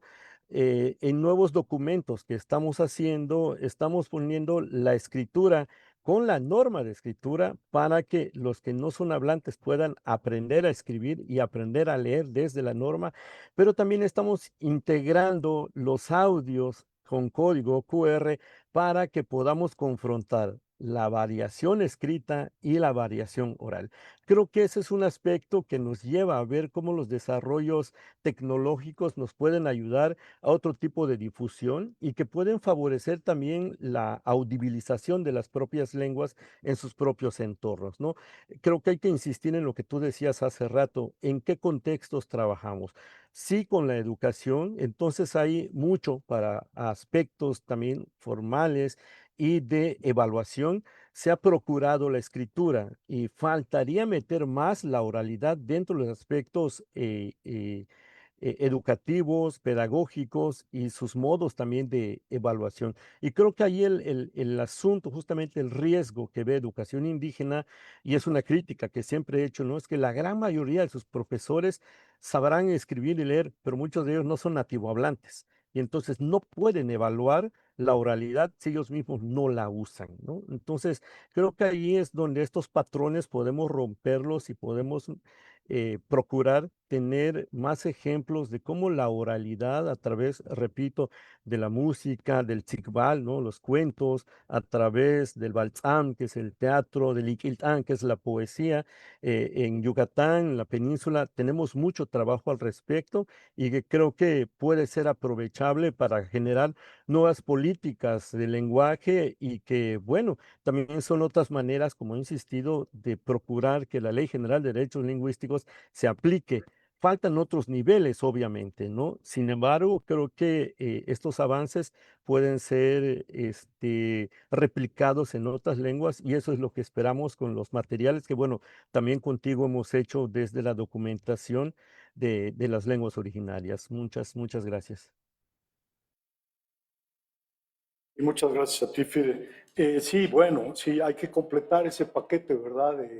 De la enseñanza. Qué bueno que en la península efectivamente ya la norma de alguna manera ya cundió. Es creo que de las pocas experiencias en el país donde ya la norma hay una apropiación comunitaria, me parece. Hasta cierto punto no deja de haber algunas fisuras, creo, Fide, pero ustedes nos dirán que son realmente los actores principales en todo este proceso, pero yo celebro y es un modelo, no sé si decir a seguir, ¿verdad? Es un modelo de referencia muy importante lo que ha estado sucediendo en la península de Yucatán con el Mayatán. Y bueno, creo que sí, completar ese paquete, aprovechar las tecnologías, empujar por distintas partes, como hay intentado hacer Gala con, y seguimos intentándolo con los foros, ¿verdad? Que todavía nos queda como seguir empujando eso en las instituciones, ¿verdad? Eso es lo que sigue, me parece, entre otras, muchas otras cosas. Entonces, muchas gracias por esa intervención, que sin duda la oralitura, llamémosla así, hay que celebrarla de manera conjunta y no irnos por un solo aspecto de la reivindicación de las lenguas, ¿no? La escritura es muy importante, pero no podemos ceñirnos solo y exclusivamente a la escritura y convertirlo en un nuevo logocentrismo, un nuevo requisito, una nueva forma de evaluación y de juicio de los hablantes, sino un recurso entre otros para reivindicarlas. Me parece, Ernesto, que tú querías intervenir. Sí. Por favor, mano, sí. Gracias. Ah, perdón, sí. Oh, pásale, sí. Muchas gracias. Sí, por favor. Muy amable. Bueno, han salido muchísimas cosas ahora, entonces, retomo quizá muy rápidamente. La primera la empiezo con un ejemplo. Hace unos años conocí a un empresario zapoteco que le veo muy bien. ¿Cómo otra vez, perdón? Un empresario zapoteco que yo veo muy bien económicamente. Sí. Tendría 70 y pocos años entonces, y mucho dinero. Y no solo tenía mucho dinero, sino que procuraba disfrutar. Además. Muy bien vestido de traje, con chaleco y corbata, ¿cómo se llama? Hornillas. Muy elegante. Muy elegante, y a su edad, y en esa condición, se convirtió en una especie de activista del zapoteco, para que no se perdiera, que apoyara y ponía dinero, no sé qué. Él ya había saltado la raya. Necesitamos más gente así, sí. No, a ella no le iban a discriminar. En la jerarquía mexicana, él era el patrón. Claro. ¿No? Entonces ya no lo discriminaban. O así era la impresión que daba. Pero con él no estaba en la situación de los otros. Y si recordamos un artículo publicado hace unos 2 años por Patricia Sáenz y alguien más en el Histórico de México, que se titula algo así, las oportunidades son en español. Sí. Si no hablas español, estás socialmente y económicamente muy limitado, ¿verdad? Yo creo que les digo, hizo fortuna en español. Y ya después, ya que tenía la fortuna, se podía dar el lujo de zapoteco. Pero ya era un lujo. Los los pobres no se pueden dar ese lujo. Hablar una lengua indígena es un lujo, en ese sentido, como lo estoy diciendo. Pues esa es una de las cosas, ¿verdad? Para verlo de cómo la estructura social está muy implicada en la discriminación, pues en este caso lingüística. La otra cosa, lo de los géneros y las variedades del español, para el tema de indígena, que es muy interesante, me hace acordar en el primer Congreso Internacional de Lengua Española que fue en Zacatecas, Gabriel García Márquez abogó por jubilar la ortografía de simplificarla. fuera viva, el español, la lengua viva, lo que la gente realmente habla en la calle, ¿no? Y que así se escribiera. Sí, Le dieron durísimo, así es. porque amenazaba, sin las mediaciones, la respuesta fue amenaza la unidad del español. Básicamente era el argumento, ¿verdad? Pero para las lenguas indígenas, ¿para qué quieren una lengua común? Una variedad común, así está bien, que cada quien hable como habla. Visto ahí. O que escriba como quiera. O que escriba como quiera, exactamente, ¿no? Que escriba como habla. ¿Por qué tiene que tener una norma común? Al español no me toque la ortografía, ¿verdad? Porque se deshace, se fragmenta. Pero las lenguas indígenas no lo necesitan. No estoy diciendo que necesitan una variedad común, pero que hay un doble estándar clarísimo, ¿no? Sí. ¿Cómo hacemos, cómo resolvemos estas situaciones? ¿Necesitan una variedad? No, es conveniente, ¿no? Yo creo que es un debate que no está resuelto, ¿no? Yo mismo no lo tengo, por lo menos yo no lo tengo tan claramente resuelto. Pero no me gusta ese doble estándar. Lo que vale para el español, proteger la unidad del idioma, no vale para las otras. Y eso los pone en desventaja. Y son dialectos, ¿verdad? Son hablas locales y no se escriben y no se entienden entre sí y todas esas formas de discriminación. Sí. ¿No? Son lenguas como Inferiorizadas. Mauricio quiere decir algo al respecto, me parece. Adelante. Pero y justamente ese punto lleva a otro problema, que es justamente en todo este fervor reciente de las normas de escritura o las normalizaciones, que luego de escritura pasan a normalizar en sí la variedad, porque en las discusiones de escritura también hay las peleas de pues, lo decimos como lo decimos nosotros o lo decimos como lo dicen ustedes, ¿no? Entre variantes de una misma lengua originaria. Y ahí justamente también hay fenómenos de discriminación y desigualdad, porque al final hay cierta confrontación en cuanto a cuál es la variedad que se va a tomar como referencia para la normalización o para cierto tipo de decisiones. Y justamente lo desafortunado de eso es que cuando una variedad gana sobre las otras, eso impacta sobre la vitalidad de la lengua en su conjunto, porque las variantes que se sienten discriminadas, pues simplemente se dejan de hablar frente a la variante, entre comillas, favorecida. Y eso se ha visto, creo que hay estudios con, no me acuerdo si el catalán o este tipo de fenómenos. Sí. Bueno, ahorita no me acuerdo. Pero que justamente en los fenómenos de tratar de hacer un estándar, hay un momento delicado donde justamente cuando se impone una variante sobre las otras, por las razones que sean, las variantes que quedan como en ese sentido desfavorecidas tienden a perder aún más prestigio, ¿no? Entonces, siento que en el caso mexicano, no podemos ignorar ese problema. O sea, yo estoy de acuerdo contigo de que ahí hay un doble estándar y eso te dice mucho, ¿no? Pero ya viendo el problema en sí de, bueno, si queremos borrar el doble estándar y que las lenguas originarias tengan una especie de proceso de estandarización, ahí hay un nuevo peligro, porque en realidad muchas variantes están tan fragilizadas que si les damos un pequeño, si forzamos tantito, se termina de debilitar aún más.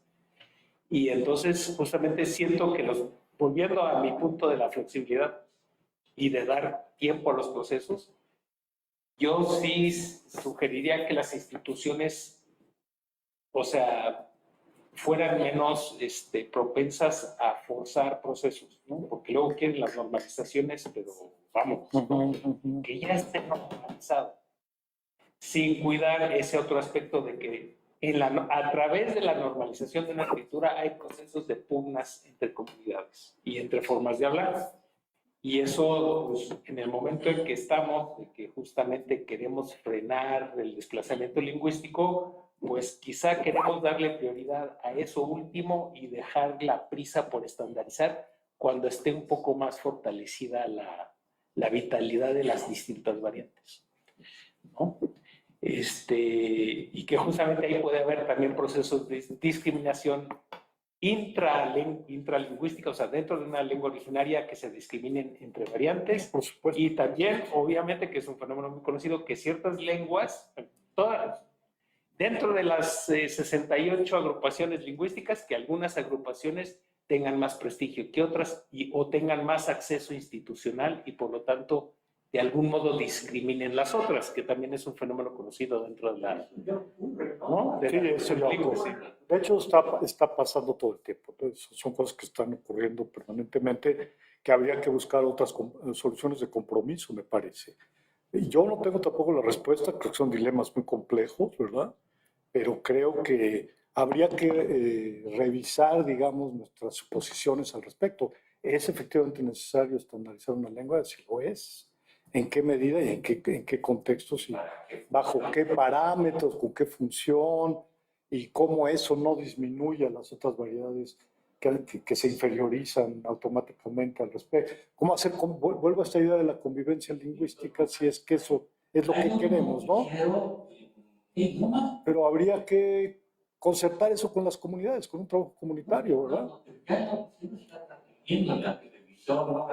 Sí, bueno, en plural, por supuesto, su variedad. Martín habla en su variedad, Miqueas habla en su variedad. Son cosas que son improvisaciones y se celebra que esos espacios se estén dando, pero no hay planificación tampoco en esos temas, ¿verdad? Entonces, eso es muy complejo. Digamos que son gestos de poder, yo creo que el poder siempre está atravesando todo esto.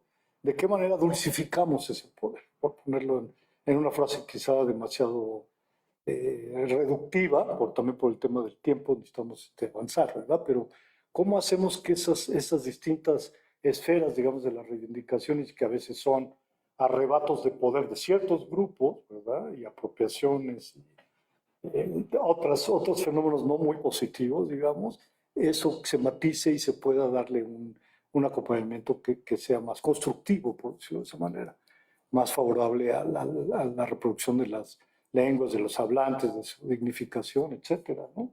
Eso es un tema muy complejo. Yo, como digo, creo que no tenemos la respuesta, si tenemos que hacer apuestas y ver por dónde vamos caminando, ¿no? Eso es sí algo muy complejo. Y bueno, en ese sentido, digamos, sin caer de nuevo ni en el pesimismo ni en el sobreoptimismo, ¿cómo podemos emprender acciones o qué acciones concretas podemos desarrollar para reducir por lo menos la discriminación lingüística en nuestros entornos? Creo que eso es un primer paso, ¿no? Pero ¿qué acciones también? La deuda que tiene el Estado, por ejemplo. ¿Qué crítica constructiva, qué diálogo podemos entablar con el Estado? Sabemos que hay unas limitaciones, hay un gran discurso sobre reivindicar a las lenguas originarias, a sus pueblos, la grandeza hay una retórica muy elaborada por el Estado al respecto. Hay algunos programas de reconocimiento, algunos cambios importantes, sin duda lo son, pero no son suficientes, siguen siendo insuficientes. ¿Y cómo los llevas a la práctica? ¿Cómo pasas de esos discursos grandilocuentes, digamos, a una práctica, digamos, que efectivamente más participativa, más colaborativa, que permita que esas reivindicaciones se efectúen en la práctica y que los problemas se enfrenten de manera más cabal, no de maneras improvisadas también como ocurre, ¿no? Tenemos prisa por tener la norma en 68 lenguas y esa es la prioridad del sexenio. Entonces, bueno, eso finalmente no nos conduce, es un callejón sin salida, Y en no eso nos conduce muy lejos, ¿no? Entonces, bueno, por mencionar un ejemplo, ¿cuál es, en su opinión, para ir un poco cerrando, digamos, porque tenemos unos 20 minutos, más o menos, Sí, un poquito más de una media hora, ¿sí? para cerrar este punto, nada más, justamente hablando del doble estándar, otra discriminación muy vigente es para las lenguas dominantes o mayoritarias, sí se considera como necesario, pertinente, tener cierto abanico de recursos técnicos, académicos, humanos para atender las necesidades de esa lengua. Es decir, para cuestiones de formar corpus del español, para cuestiones de hacer materiales escolares en español, para cuestiones de todo tipo de aspectos relativos a la lengua. Ahí sí la gente considera pertinente y relevante que haya, digamos, cuerpos colegiados y académicos que técnicamente preparados, que, digamos, realmente hagan una curaduría de estos materiales de manera cuidada y con Didácticas apropiadas. desde varios puntos Sí. técnicos abordados.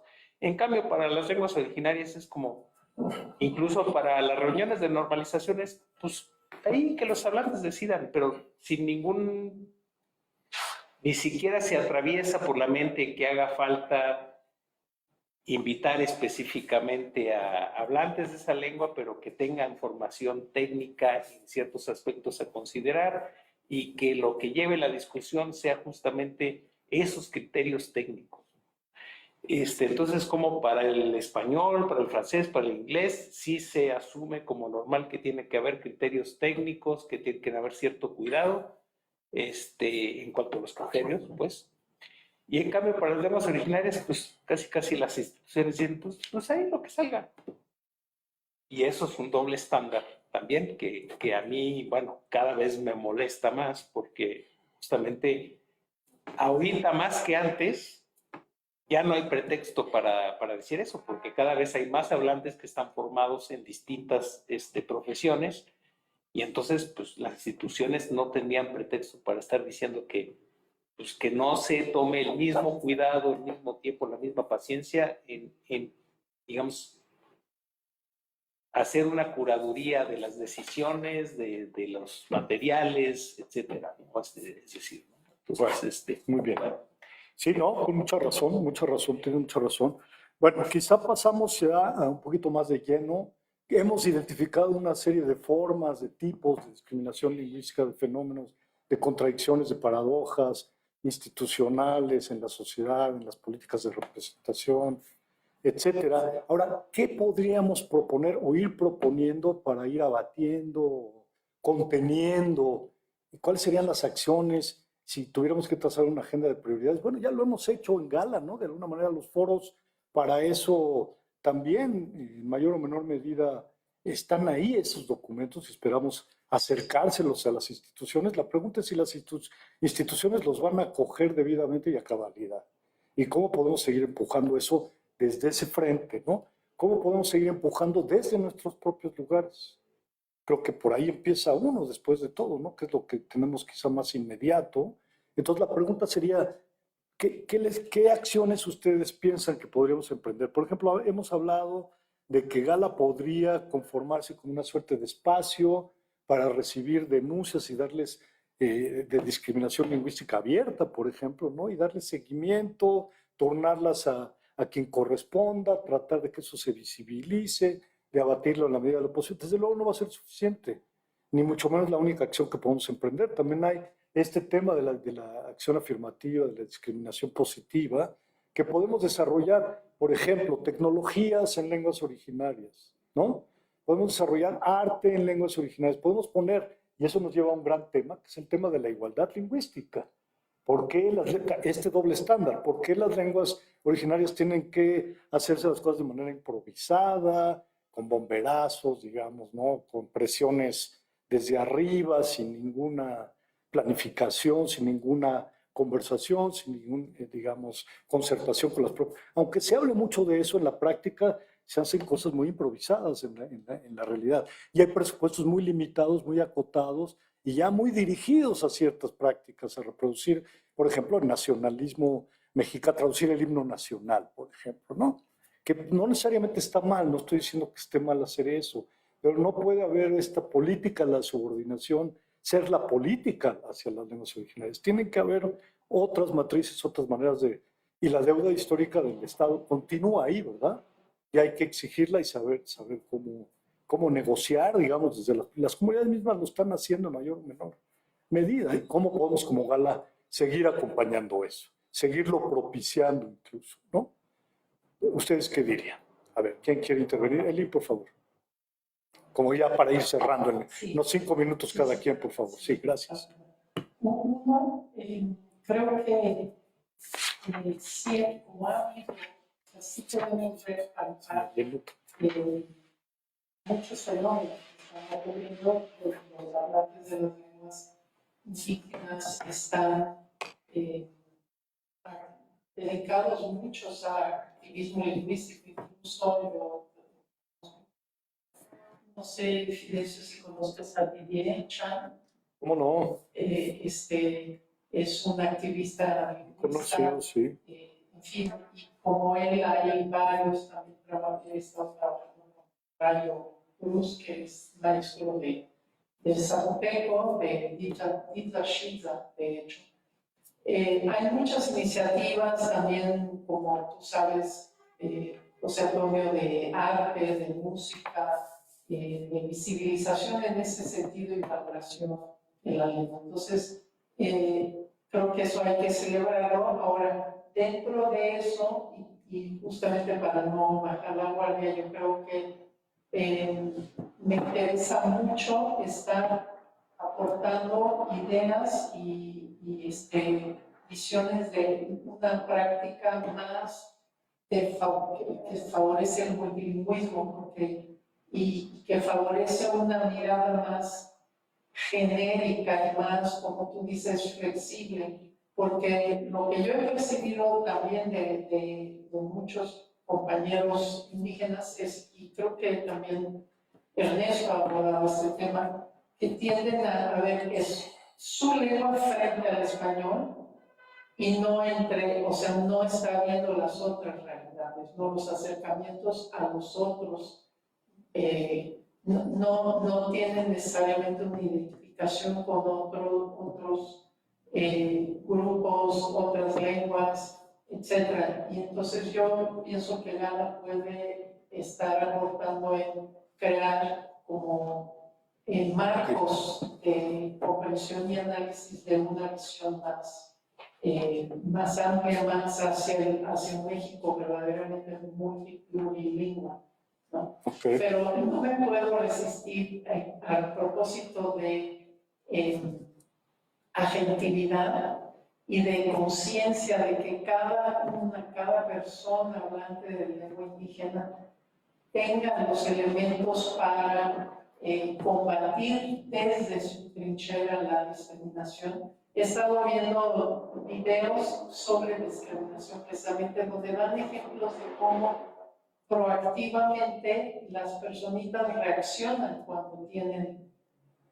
alguien los discrimina y reaccionan de modo muy creativo. Por ejemplo, van a decir, típico yo hablo dos lenguas, no, y cosas así.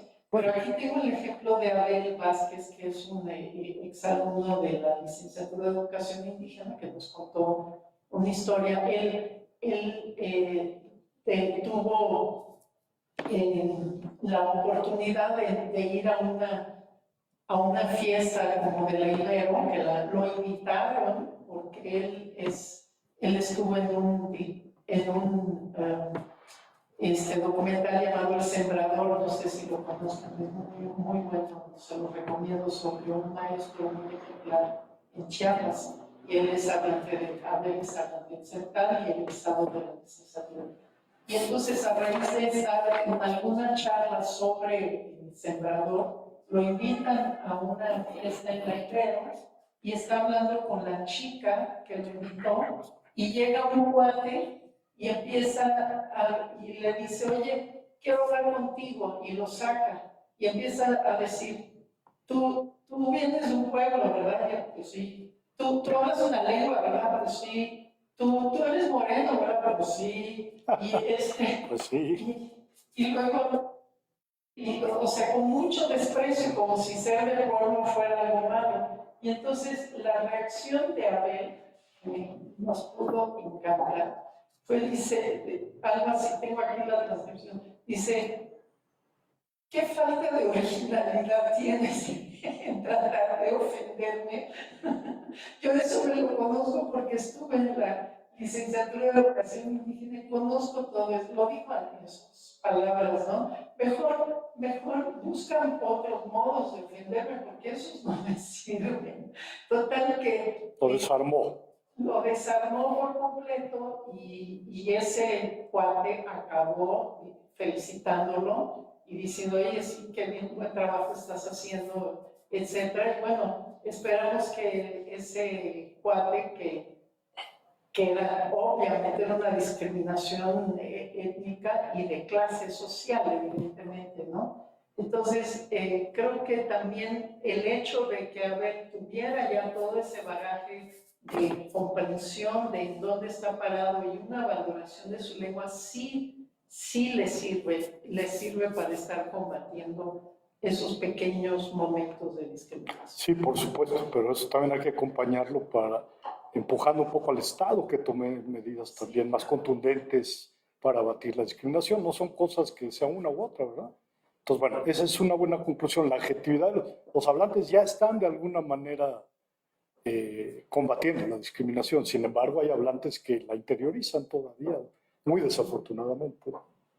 Y ese es el tipo de cosas que sí, quizá no deberíamos seguir permitiendo. No quizá, no deberíamos seguir permitiendo. Amanda, por favor, tu conclusión. Mi conclusión es precisamente seguir acompañando los procesos y Claro. estar como en resistencia a esta presión de acelerar los procesos.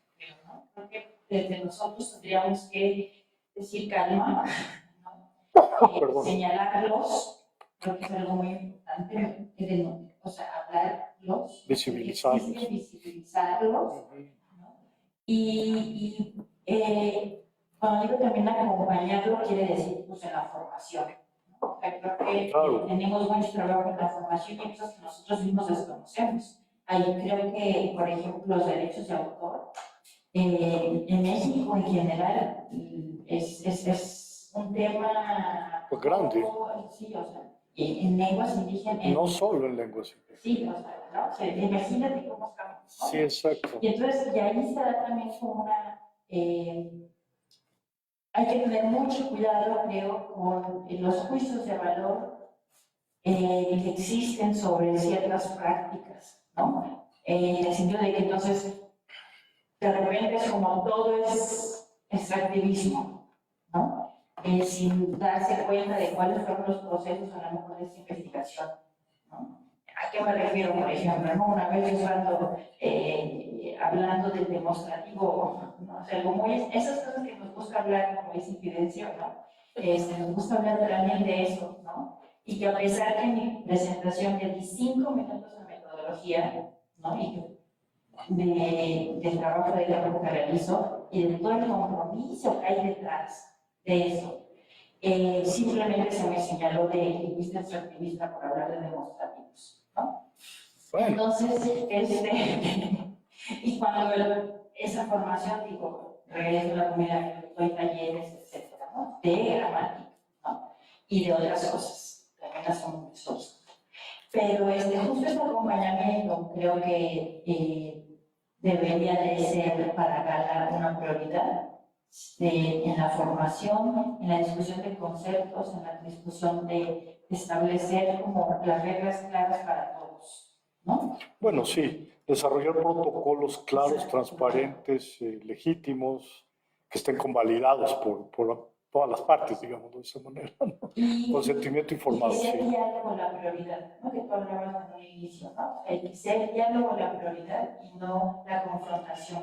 Claro, exacto. Como Gala creo que deberíamos seguir repensando esto, lo haremos. Yo convoco al grupo a que sigamos haciéndolo, ¿no? En el sentido de que quizá debemos hacer comisiones específicas para abordar distintos temas y que después se lleven a una suerte plenaria y tomemos algunas resoluciones y sugerencias, etcétera, y seguir con esos acompañamientos. Pero sí, de acuerdo, o sea, hay gente que te va a demonizar, quieras o no, como extractivista porque haces lingüística descriptiva. Bueno, la lingüística descriptiva puede ser una herramienta también muy poderosa para hacer procesos de revitalización.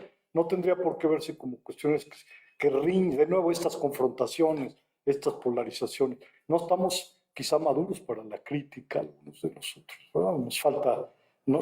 Abrirnos más a esa posibilidad. Entonces, bueno, son cosas, no sé si Fidencio, Ernesto, tu conclusión, por favor, Fidencio. Perdón, Fidencio, adelante, mano, gracias. Desde hace rato está Lilia, entonces le cedería la palabra a Lilia y si gustan Lilia, después perdón, voy. no la vi, discúlpame, no la vimos. Lilia, por favor, adelante.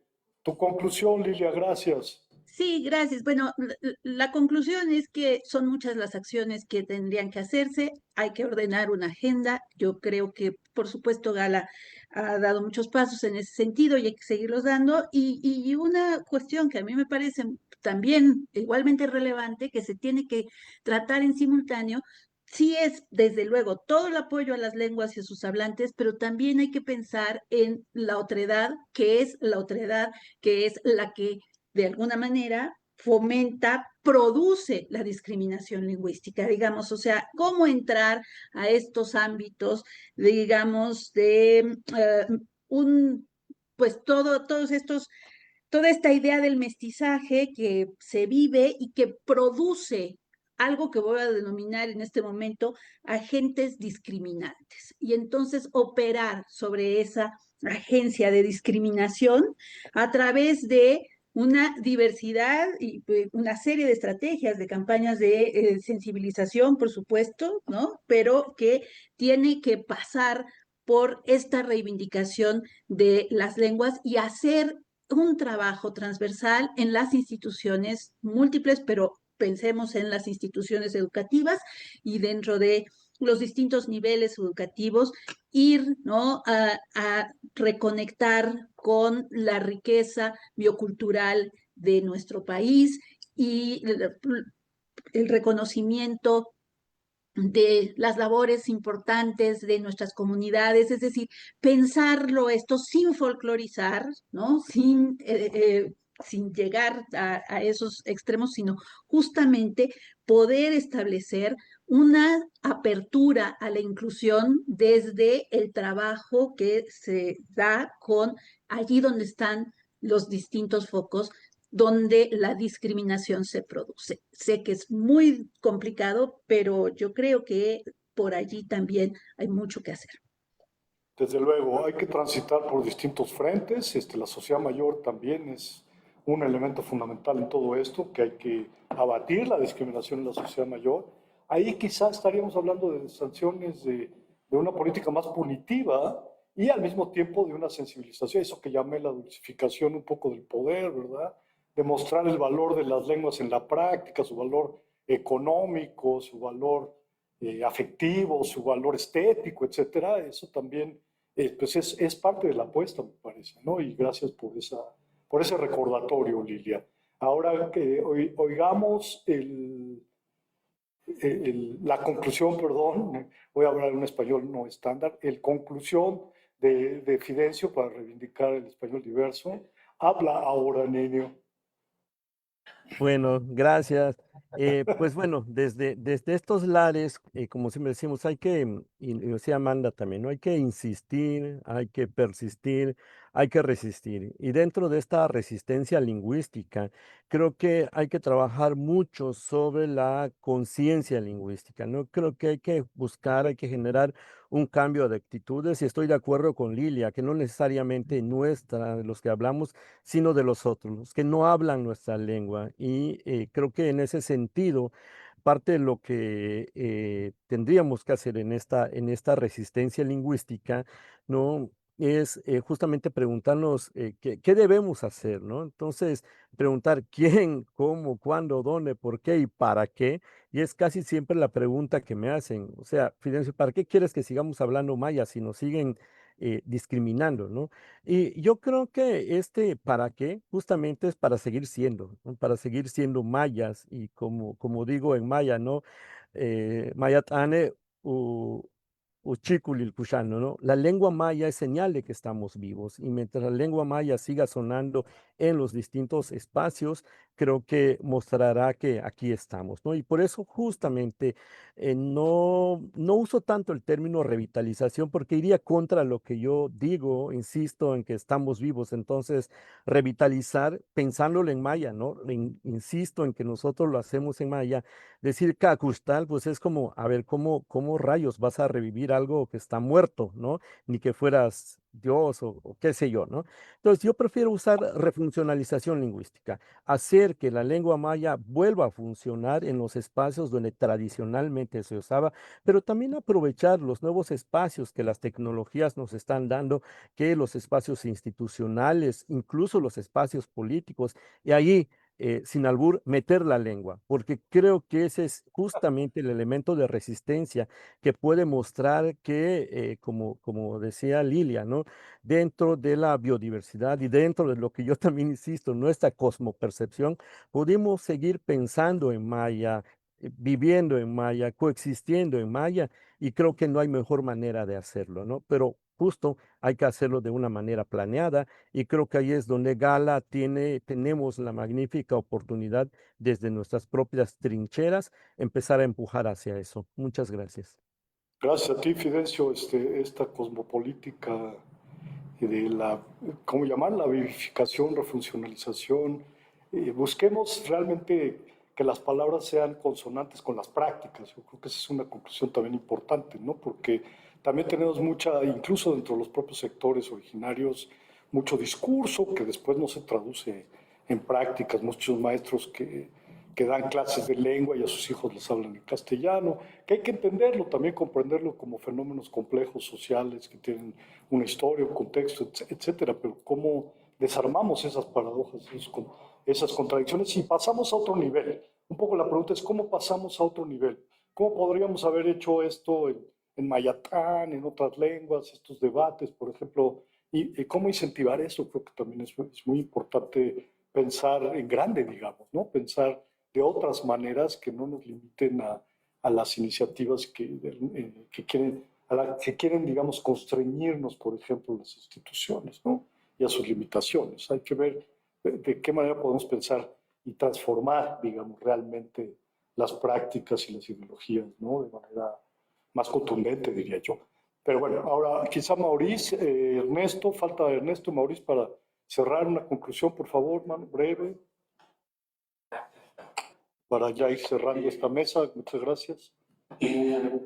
Bueno, pues para ser concreto, como yo mencionaba antes, que las oportunidades son en español, que eso es lo que causa el poco prestigio, vamos a decir, de las lenguas indígenas son vistas como no prestigiosas porque no permiten la participación, no integración, participación en la sociedad nacional, pues habría que buscar eso. Y eso supone, creo yo, saldar de las prácticas tradicionales, las prácticas comunicativas en los medios tradicionales, la familia, la siembra, la medicina tradicional, los rituales, lo que sea, pasar a otros lugares, las tiendas, los supermercados, los bancos, los hospitales, además de las escuelas, donde se supone que algo hay. Y que se hablen ahí, no debe ser muy difícil poner un cajero que hable, que se lo sepan en algún supermercado en la zona, ¿no? No debe Es perfectamente posible, sí. Debe haber, pues que funcione, ¿verdad? Se haga aceptar y que la gente pueda pagar el centavo o pedir el precio de algo al centavo o algo así. Pequeñas prácticas como ese, lo mismo en los barrios, en los hospitales. facultades en todos lados, ¿verdad? Las clases de medicina, la formación de los médicos, pues que sepan cuáles son las enfermedades de los pueblos mesoamericanos, ¿verdad? Que sea parte de... No, que se enferman. Sí, sí, sí. Pues ese tipo de cosas, incluso que aprendan algo de las terapias tradicionales, tampoco es tan difícil. De hecho, ocurrir hace algunos años ya. Cosas de ese tipo es en lo que yo pienso cuando digo de saltar a las otras prácticas, De acuerdo. donde las lenguas se practiquen fuera de la tradición y entonces estén en condiciones de expandirse y fortalecerse un poco más. Y para eso, ahora mismo, que ya ha madurado mucho las redes enormes que tenemos, es como un nodo muy grande de diferentes colectivos y intereses, a lo mejor ahí se podrían ir organizando este tipo de cosas o este tipo de saltos. Muy bien. Muy bien, muy propositivo, Ernesto. Creo que eso tenemos que tomar nota y hacerlo. Simplemente ponernos a la acción, digamos. Y sí, efectivamente las lenguas son lenguas contemporáneas, son lenguas de la vida moderna y tienen que serlo. De esa manera podrán continuar también sin demérito de lo otro, ¿verdad? No tenemos por qué reñir eso y eso es parte de la concienciación o de la sensibilización, como quieran llamarlo, de la que también nos habla Fidencio, de la que se ha hablado aquí también en general. Entonces tenemos mucho trabajo, pero la voluntad política del Estado también tiene que estar ahí para que podamos seguir como grupo e independientemente de esa voluntad política, pues lo ideal es que exista esa voluntad política, ¿verdad? El Estado parece que existe, pero sigue siendo insuficiente, todavía poco formada e informada, me parece, ¿no? Y siguen habiendo muchas inercias del pasado que siguen poblando la política pública. Entonces ahí hay una deuda histórica que hay que también resarcir, revisar y acompañar, ¿no? Constructivamente. Entonces, bueno, creo que esa es una conclusión también importante. Muchas gracias por eso. Adelante, Ernesto. ¿Quieres añadir algo? Ya habíamos hablado, Pásale, por favor, el micrófono, ¿sí? Sí. algo que ya habíamos hablado y yo hace tiempo, pues hay una especie de programa de formación sobre estas cosas. Hagámoslo interinstitucional. También que uno de los acuerdos de Gala fue eso, ¿no? Que de que estas sesiones íbamos a derivar acuerdos de este tipo. Lo estamos haciendo. Y bueno, sigámoslo haciendo. Creo que siga. ¿Perdón? Sí, esos semilleros colaborativos de los que hemos hablado, es muy importante seguirlos fortaleciendo y nutriéndonos y retroalimentándonos entre nosotros que estamos comprometidos, digamos, totalmente con estas necesidades, digamos, y estas propuestas, ¿no? No sé, Mauricio, si tú quieres cerrar con alguna conclusión, por favor. Pues un punto de cierre sería justamente que toda esta discriminación lingüística también se enmarca en una ideología general de miedo y fobia a la lengua extraña. Que justo lo que comentabas, ¿no? O sea, a veces lo que comentaban de pues, el español con el inglés, pues no es de que siempre el inglés está arriba, sino que a veces también está abajo en el sentido de hay esa especie de relación amor-odio o admiración-odio, pero que justamente se enmarca en ese terror a verse expuesto a otra lengua. Y ahí sí, sea el inglés, sea el francés, sea el chino, sea el japonés, ¿no? ¿no? Y entonces, parte del ingrediente que debe ir en la solución es justamente desarmar esos miedos a la lengua del otro en general. Y ya luego, en particular, pues además de aminorar ese miedo y esa especie de incompetencia asumida que tiene en general mexicano a aprender otra lengua, o sea, porque muchas veces, o sea, es algo que no se puede ver en otros lados, pero en otros lados también se ve que no es necesario asumir una dificultad excesiva a aprender otra lengua, ¿no? O sea, siempre hay como esa especie de, si oigo otra lengua, en vez de disfrutar el hecho, me da una especie de terror, ¿no? Me da como la fobia. Y justamente ahí hay un componente muy fuerte del no cumplimiento de los derechos lingüísticos en este país, porque obviamente también esa fobia va dirigida hacia las lenguas de los otros y que además socioeconómicamente, históricamente han sido minorizados o desfavorecidos, y entonces además de que esa fobia lacera y lastima a la población que asume ese miedo o esa especie de creer que no puede, ¿no?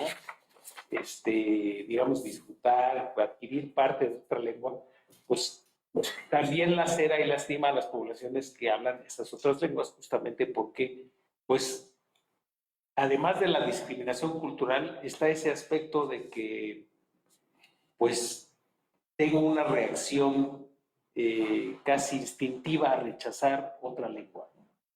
Y entonces yo creo que justamente, y es parte de lo que también comentaba Lilia, ¿no? Que hay que, digamos, también hay que enfocar parte de la solución a la población que genera la discriminación, ¿no? Y además que eso va en general en dirección de una situación más favorable para la sociedad mexicana en general, porque cuanto más abiertos estemos a experimentar otras lenguas, automáticamente se nos abren más oportunidades, ¿no? O sea, sí, en general. Entonces, insistiría mucho justo en esa parte. Sí, muy bien. Ese mensaje tenemos que seguirlo transmitiendo en lo global, en lo particular, en lo específico, en nuestros ámbitos de trabajo, en nuestras prácticas cotidianas, en la vida diaria, social, ¿no? En nuestras instituciones, por supuesto que el multilingüismo es sí un valor, un referente, algo que nos hace mejores personas en general, ¿no? Mejores sociedades. Entonces, eso es parte del trabajo. Yo diría que lo que tendríamos que hacer en este momento, como para hacer una conclusión global, sería como Grupo Gala ordenar de nuevo estas ideas, revisar nuestras conclusiones del foro, acercarlas a las instituciones correspondientes y desarrollar paralelamente pequeñas acciones, pequeñas grandes acciones que nos permitan ir avanzando en esta agenda que es de una magnitud considerable, ¿verdad? Y que, bueno, y que con pocos escasos recursos podemos seguir acometiendo, me parece, y no hay que desfallecer por el hecho de que las instituciones estén en una situación de precariedad notable, digamos, y una política de austeridad que nos constriñe mucho, pero al mismo tiempo eso nos hace ser muy creativos y nos permite seguir tendiendo estos puentes y construir estos tejidos lingüísticos que desde Gala creo que se han ido construyendo, e invitamos a nuestro grupo mayor de Gala, y creo que eso deberíamos hacerlo también público, a conformar estos pequeños grupos, cédulas, como querramos llamarlas, ¿verdad? Para hacer trabajos puntuales específicos que de alguna manera se sigan abonando a estas semillas de colaboración a favor de esta gran diversidad lingüística y cultural y humana que habita este gran país. Yo con eso cerraría esta mesa redonda, agradeciéndoles a todas, a todes, a todas, mucho su participación, a los que nos acompañaron en línea, a los que estuvieron presentes físicamente, con quienes seguiremos conversando. Esto es una invitación a continuar con una conversación, abrir estas preguntas, seguirlas reflexionando y buscar maneras de seguir caminando y acompañándonos como grupo, como colectivo que está empeñado en la defensa de los derechos lingüísticos y culturales de los pueblos originarios, no solo de México, sino, diría yo, globalmente. Muchas gracias, feliz tarde, un gusto verles, a los amigos, amigas, amigues en línea, a los que han estado presentes escuchándonos, que estén muy bien. Matimosehuica, para decir por lo menos algo en la lengua. Ojalá podamos hablar más nuestras lenguas en este tipo de foros. Un saludo en tu lengua para cerrar. Maticochita, matitlacuaca, guama, masehual, timasehual, todos somos masehuales en mayor o menor medida. Fidencio. Ashbeyo takulakin, Dios botikdesh, nibolal, takulakin. Gracias, hermano. Buenas noches. Buenas noches, hasta luego. Estén muy bien, estamos en contacto. Listo, pues. Muy bien. Ahí vamos. Fantástico. ¿Cómo se apaga? Hay un botoncito abajo que yo estoy tratando de localizar.